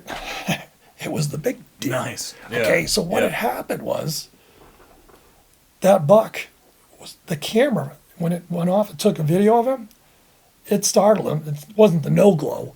And so that's what startled him. He was putting his head down near the scrape. But when he took and he ran away off to my left. But then he turned. You can see it on the camera. It was too dark for me. Ran around some other brush, but the infrared caught it. And he was actually like 45 yards from me on the other side of some brush when the camera stopped. But he was pointing back to the right. Yeah. So he went back to where he came, and then like eight minutes later, he came through again. Yeah. And I know it was the same deer because he was right there posing for me. Yeah. And I'd been identifying that deer. And just so you know, it was 199.2 pounds. But that buck spent a good part of the summer because I ended up with 27 cameras for a few years. So I did a massive intel gathering session over those areas as well as behind my house. I'm just going to buy the cheapest thing from Walmart. First ones were, Bushnell, stuff like that, $250, $300. Like, well, no, we're going for the $27.90, $88 at Walmart and spending $50 total on each one. Mm-hmm. It was still an investment, but I don't even use my cameras anymore. After about 3 years of that, I'm like, for the areas that I hunt, I'm just going to not disturb it. Yeah. But I gather so much. Yeah. But with that information, it opens up a lot. But so there's not really much of a technique there other than, as you know, don't give up. Sometimes that big boy is going to come back. Oh, yeah. Little things. But the cameras can spook them the first time. I have noticed that. I never had the no glows. But a lot of bucks, I see them once, and I don't see them again. Others I see repeated. They get used to it. They bolt the first couple of times, and then they come back and they get used to it. But yeah, I used to think that there was very little interaction during the summer months with the fawns and the does. That big 8 and another big 10-pointer that were in that area, I had them nuzzling fawns and the fawns licking them and going on and fawning. I mean, they camp out the group for 10, 15 minutes in the area, so I get multiple 10-second shots. It's super cool to watch. I really like the cameras for the cool stuff that I get on there. Yeah, and the interaction, even in the summer. I had one earlier this year of a little fawn that kept coming into this big buck, this big velvet buck. And he's just what you're talking about, nuzzling, hanging out. Yeah, it's super cool. I will say, I don't know if you've ever used this in any of your stories with your family and stuff. That 199.2 pound deer. Yeah. He was probably 200 pounds before he did that extra loop because your camera scared him. No, nobody pointed that out. that little extra loop, it was that camera that dropped him down to 199.2. Yeah, that's good. Thank you for that. I got to add that one. Yeah. But, oh, boy. Man, we've been going for almost 3 hours. Oh, no kidding. But I really appreciate you coming. I mean, this was, there was so much good. One more I got to tell you. Yeah, let's do it. Let's do it. So, the scent thing. Yeah. So, that same field set up there. I was going to set up where that tree stand guy was, but this was before the tree stand guy. Before I knew how much I could go with the scent thing. Yeah. So, I had a guy walk by me. I didn't recognize him. So, I said, well, about 10 minutes later, I might as well move along and I'll go down the side of the field and set up somewhere else. So I ended up walking up beside the guy. He was on a stump about 6 feet high, 6 feet high. That was cut off on the back side of there. So anyhow, I walked up and he's like, whistles at me. Oh. So I'm walking down the blackberry briars at the edge of the field. So I see there was a little opening about 3 feet in. So there's a little gap. So I walked about 3 feet to my right into the blackberry briars, then about 3 feet over there. So I could stand in a little opening about 3-4 feet in diameter, not be all entangled. So we talked. He was a talker too. So I told him stories about how close I've been to deer and stuff. He said, I don't want to call you a liar, but I've never been within 30 yards, It used to be me too before I couldn't shoot him because he didn't have antlers or whatever.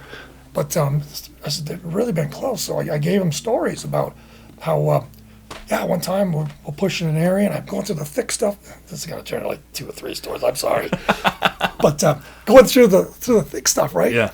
And so I said to myself, boy, I'm going to have to come back here. But I was archery hunting because I'd already got filled my firearm tag. And so I had my uncle, 2 cousins, and my wife with me. And so I was trying to push through an area through to them. And they were covering gapways, bogs, beaver dams in between. So they posted up there. Funnels. It's all about. That's edges. What I'm all about. Yeah, and edges.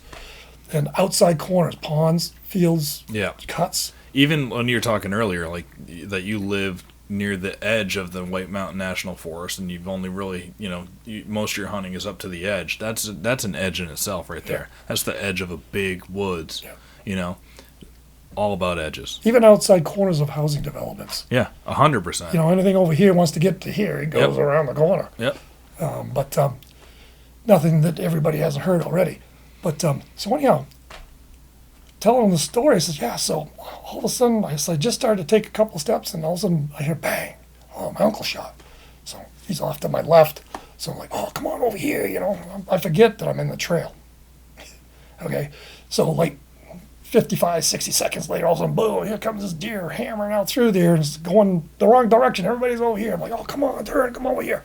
So all of a sudden, sure enough, I can just see glimpses of it out through the woods at like 35, 40 yards. Then it turns and is coming toward me, kind of zigzagging and so forth. Well, when I got from me to the TV, like 12, 14 feet from me, I remembered I'm in the trail in this little thick stuff. And I pulled back at this point. So now I'm starting to laugh to myself, I'm going to get run over by this deer. Yeah. So I wanted to kind of like blat at it, but like I said earlier, I don't do that a lot because my voice cracks so much that I kind of had like blowing at it, whoosh, kind of spit on the deer. Well, the deer is coming straight at me. It's a 10-pointer, 175 pounds. Nice. And so it's coming at me, but I decided to try to stop it. Well, what does it do? It puts the brakes on. Just as I release, head goes down, hind end still up in the air, shot right down through its hip, and the arrow hit the ground. The broadhead hit the ground before it came through.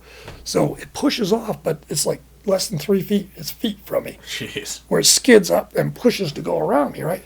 And I'm like, so as it goes around me, the arrow is flopping because the fletching's still caught. So before the deer even gets all the way around me, my cousin hollers. He goes, "How'd you hit him in the ass?" He says, "He was coming right at you." I'm like startled. And my cousin has just witnessed so many of these things. But so anyhow, the deer went off to my cousin, and she ended up shooting it. So it wasn't a fatal wound. But so anyhow, that deer was literally that close. So I have my family; they believe everything I say anyhow. But I have a lot of these things that were observed.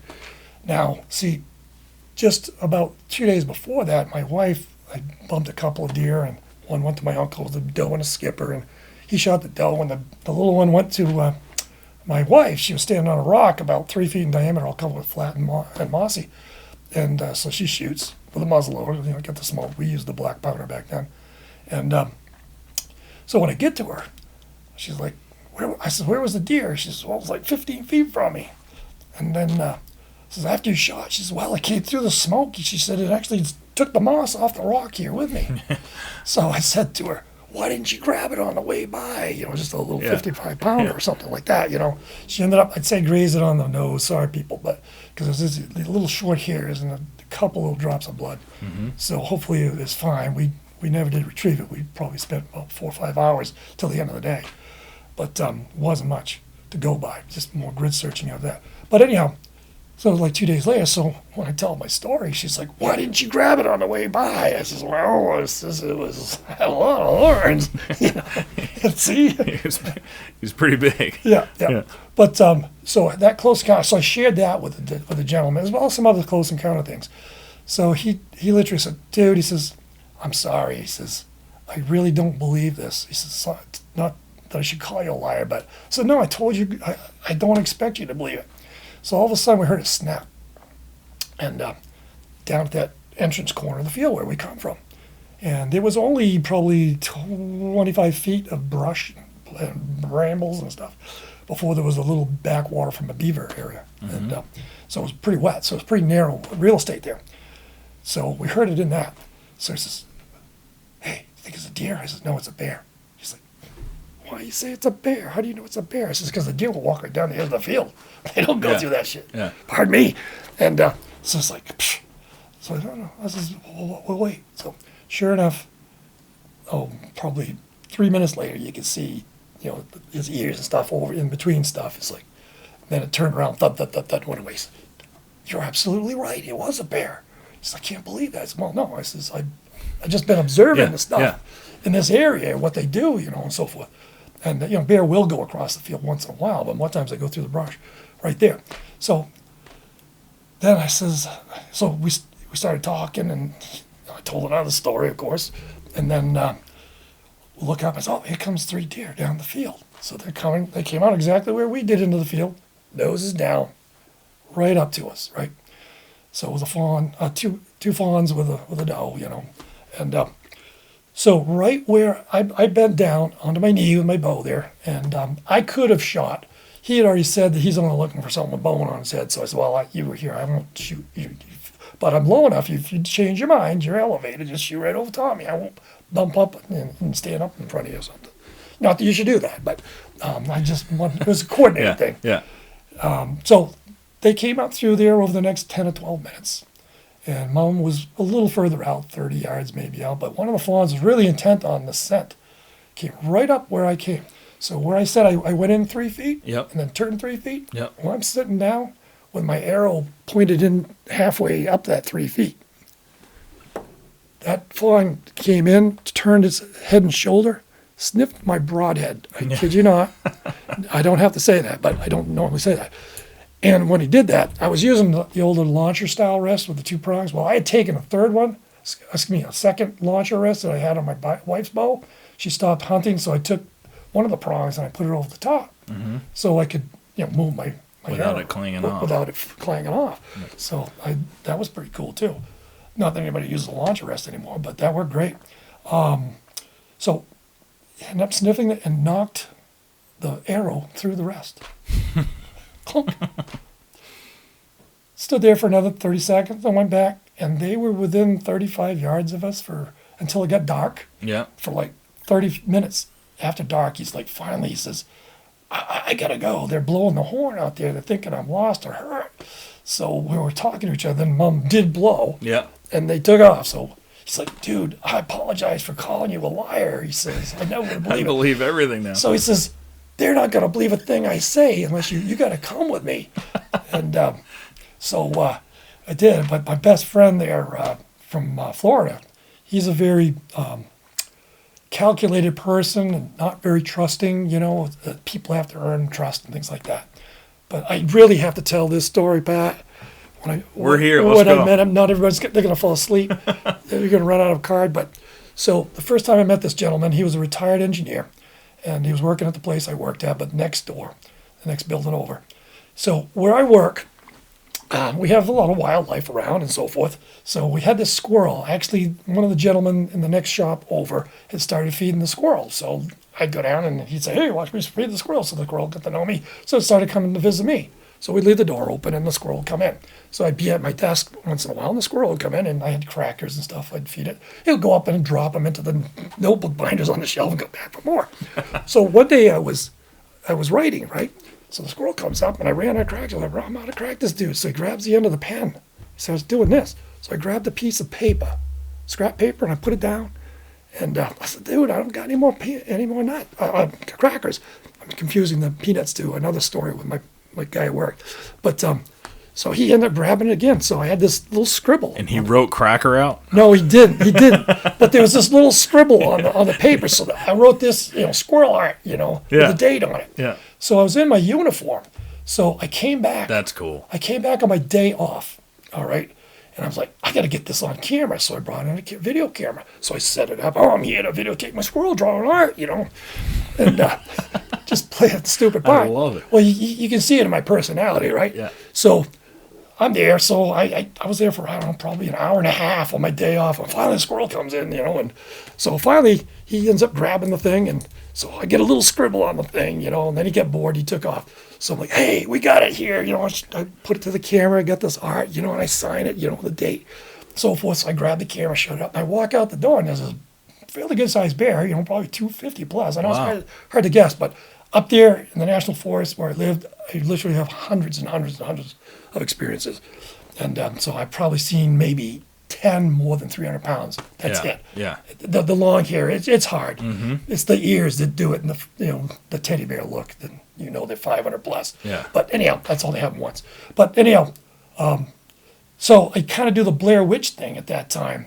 And I'm running out through the July vegetation out through the woods. You can't see 20 feet chasing this bear, all out of breath. And I go through the woods, about probably 500 yards or so. And it comes back right to the building where they had the laundry going on. It had a garage door, an old wooden one on the back of it. So I got the bear, and I got it videos. It runs by I caught up to it again in the open air, and it runs by, and my buddy was over there too, because he lived right there. And so I go up to the garage door, and I look in the garage door, and I see my buddy there with this other guy I didn't recognize. So those old rattly old wooden doors, I go, bang, bang, bang, bang. This gentleman is a little bit jumpy, sorry, Chris. But anyhow, so he jumps out of his skin. And so there I am, looking through that. And I said, did you guys see the bear? The bear. He's like, what bear? Oh, the bear that I just pushed down through here. He just came right through. What do you mean pushed down through? And so the guy that knew me, he goes, what are you doing here? I thought it was your day off. Oh, yeah, it's my day off. So I come around. Says, what are you doing in your uniform? Well, I want to make sure the squirrel would recognize me. I want to make sure the squirrel would recognize me. What do you mean the squirrel? Well, I wanted to get him drawing pictures. This guy had never met me before. Yeah. And so I came in. I got some artwork. I got it signed. I says and everything. I was going out to see the bear. And the old Blair Witch thing. The witch came right to you. He's like, this guy escaped from the mental institute. Exactly. So he's like looking quizzical and so forth. And then my buddy realized, because he knew me, he's like, he's serious. Yeah. And he's like, this is a little out there for me. Yeah. Something like that, And so I said, well, no, I got it right here on camera. So I show him the picture of the squirrel drawing and me chasing the bear. So this crazy shit that just happened. Yeah. I had the video evidence Yeah. to substantiate this crazy out of this world story. Yeah. So going forward, he ended up a few years later starting to hunt with me, another archer. And but he's a very subdued, quiet person. So we do stuff, and we went fishing and stuff. There's crazy stories, a lot of crazy stuff that happened. And most of which, he said, I can't tell my wife. Yeah. Because she won't believe me. She'll think I'm lying. Yeah. And so I catch this mouse one day when I'm hunting. And And the ironic part is, before we went hunting, I said, hey, I had my first unassisted catch of a mouse in my basement because I went down to do the laundry, threw it to the chute, and boom, a mouse took off, and the cat didn't even point it out.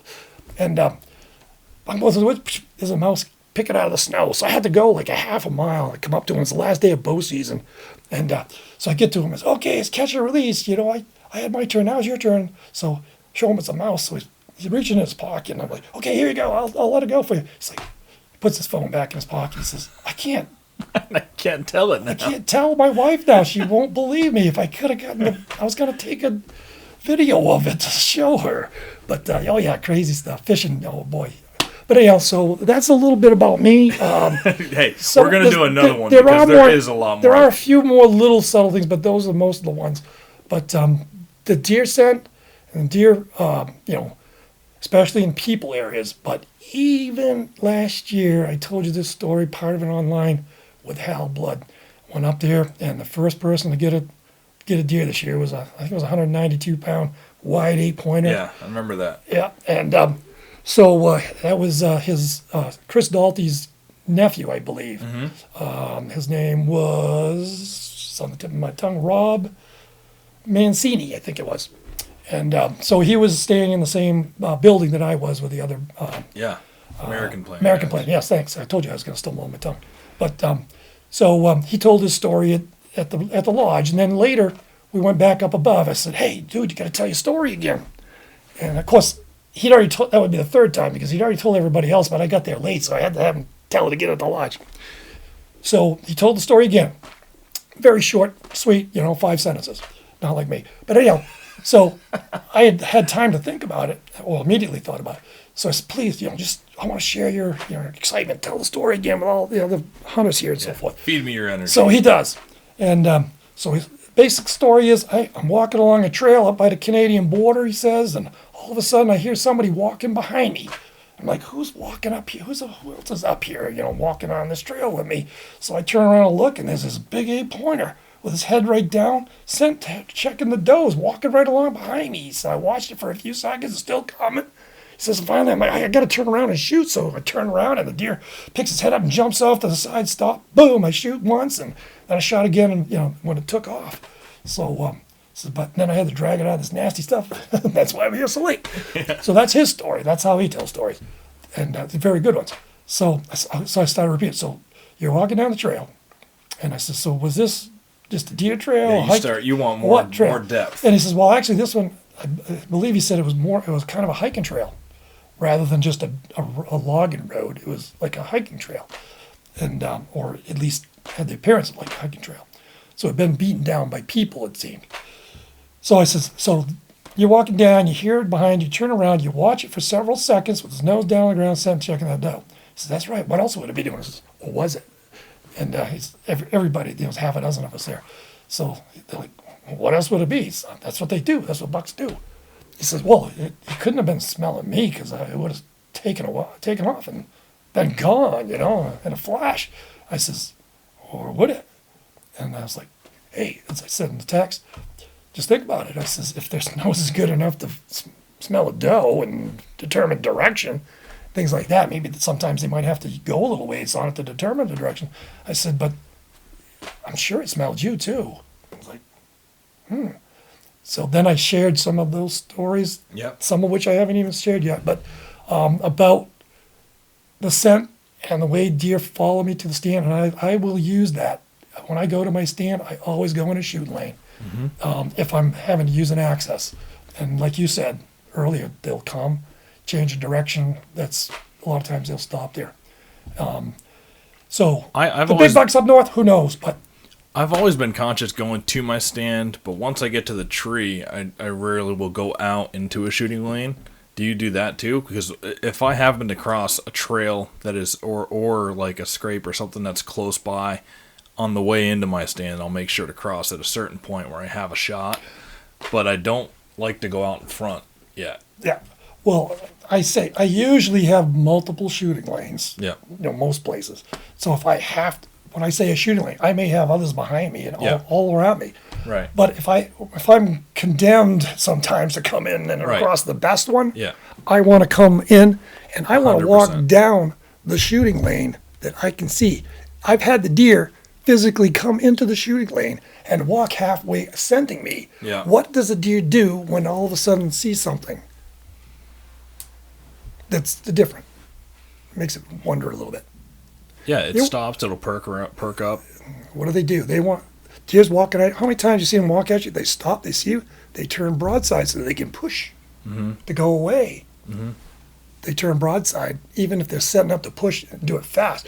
But a lot of times they'll stop and they'll turn and hesitate before they push. So that's why I'll walk even right down. Even if it's walking towards you, you know he's going to turn at one point. Exactly. Yeah. He's going to get close. He's going to be looking right at me. But I've shot several of them knowing I'm there. But what do? Yeah. I've had them, bust and take off to the woods. But most of the time, you're right. They take a slow turn. You'll see their back legs move backwards first, and they kind of slow. You have a second and a half or 2 seconds before they. A lot of times, you know. I mean, I've had the really big bucks. A lot of times, boom, instant gone. But yeah, I know if you're a prey animal and you're walking toward a predator, you look at them first, and now you set yourself up for escape. Escape is usually 180 degrees the other way. Yeah. So they turn sideways because they push off. That's my take on it. Mm-hmm. And he gives a lot of broadside shots. Yep. Especially if you can be pulled back when they're first coming into the shooting lane, and then you're already at draw. Yep. So if I got to sacrifice something to get in my stand, I'll sacrifice a shooting lane rather than going between it. Yeah. Because I've had them pull in, stop, and come in, and then turn. Yep. It doesn't work all the time, obviously, but nothing does in hunting. No. Yeah. All right. I'm sorry, but. No, dude, this was awesome. I want to do a whole nother podcast with you at different times. I know there's a lot of stuff that we didn't cover. So I want to do it again if you would want to come down. I know you don't make to Massachusetts a lot. Maybe I'll make it up that way. Check out your goat farm. Check out all the goats or something like that. But I want to do another one with you. But I want to say thank you for coming. It's been awesome. Thank you. Keep being you, spreading positivity out there, inspiring people. Just and I hope you have an awesome season. If I don't see you before the end of it, good luck. Likewise too. You keep doing what you do, as I've said in my text and so forth, because that spark was just enough to make me do something different. Yeah. And it gave me enough encouragement to do it as well. Why not? And so we all affect people in ways that we don't know, positively, negatively. So just keep doing it, and I really appreciate this, Pat. I'm sorry if I destroyed your equipment. No, that's a one-of-a-kind thing, too. You didn't. No, we just, for people watching, I periodically look down at my recorder to make sure that it's still going, and I looked down at one point horrified that it was not recording. And the only other time that happened was when I first started podcasting, 2020. It's when the memory card gets filled up. So that's what happened. It filled up, and we had to backtrack 10 or 15 minutes and redo 10 or 15 minutes of it. But no, I think that the second half of that podcast went awesome, and we got the gist of what we already talked about over again. But yeah, no, it was a great episode, and I appreciate it, and thanks again for coming, Dan. Yeah, thank you. And what I tell people that are going after it, just what you hear everywhere. Keep after it. And don't give up. Smallest window that you have for an opportunity to get out there, just do it. And it's cumulative time being out there that increases your chances. Like Al Blood says, 2 points finally connect. If you're not there, it doesn't happen. But so with my cousins, what I say is keep after them, good luck, and give them hell. Love it. All right. That's for them.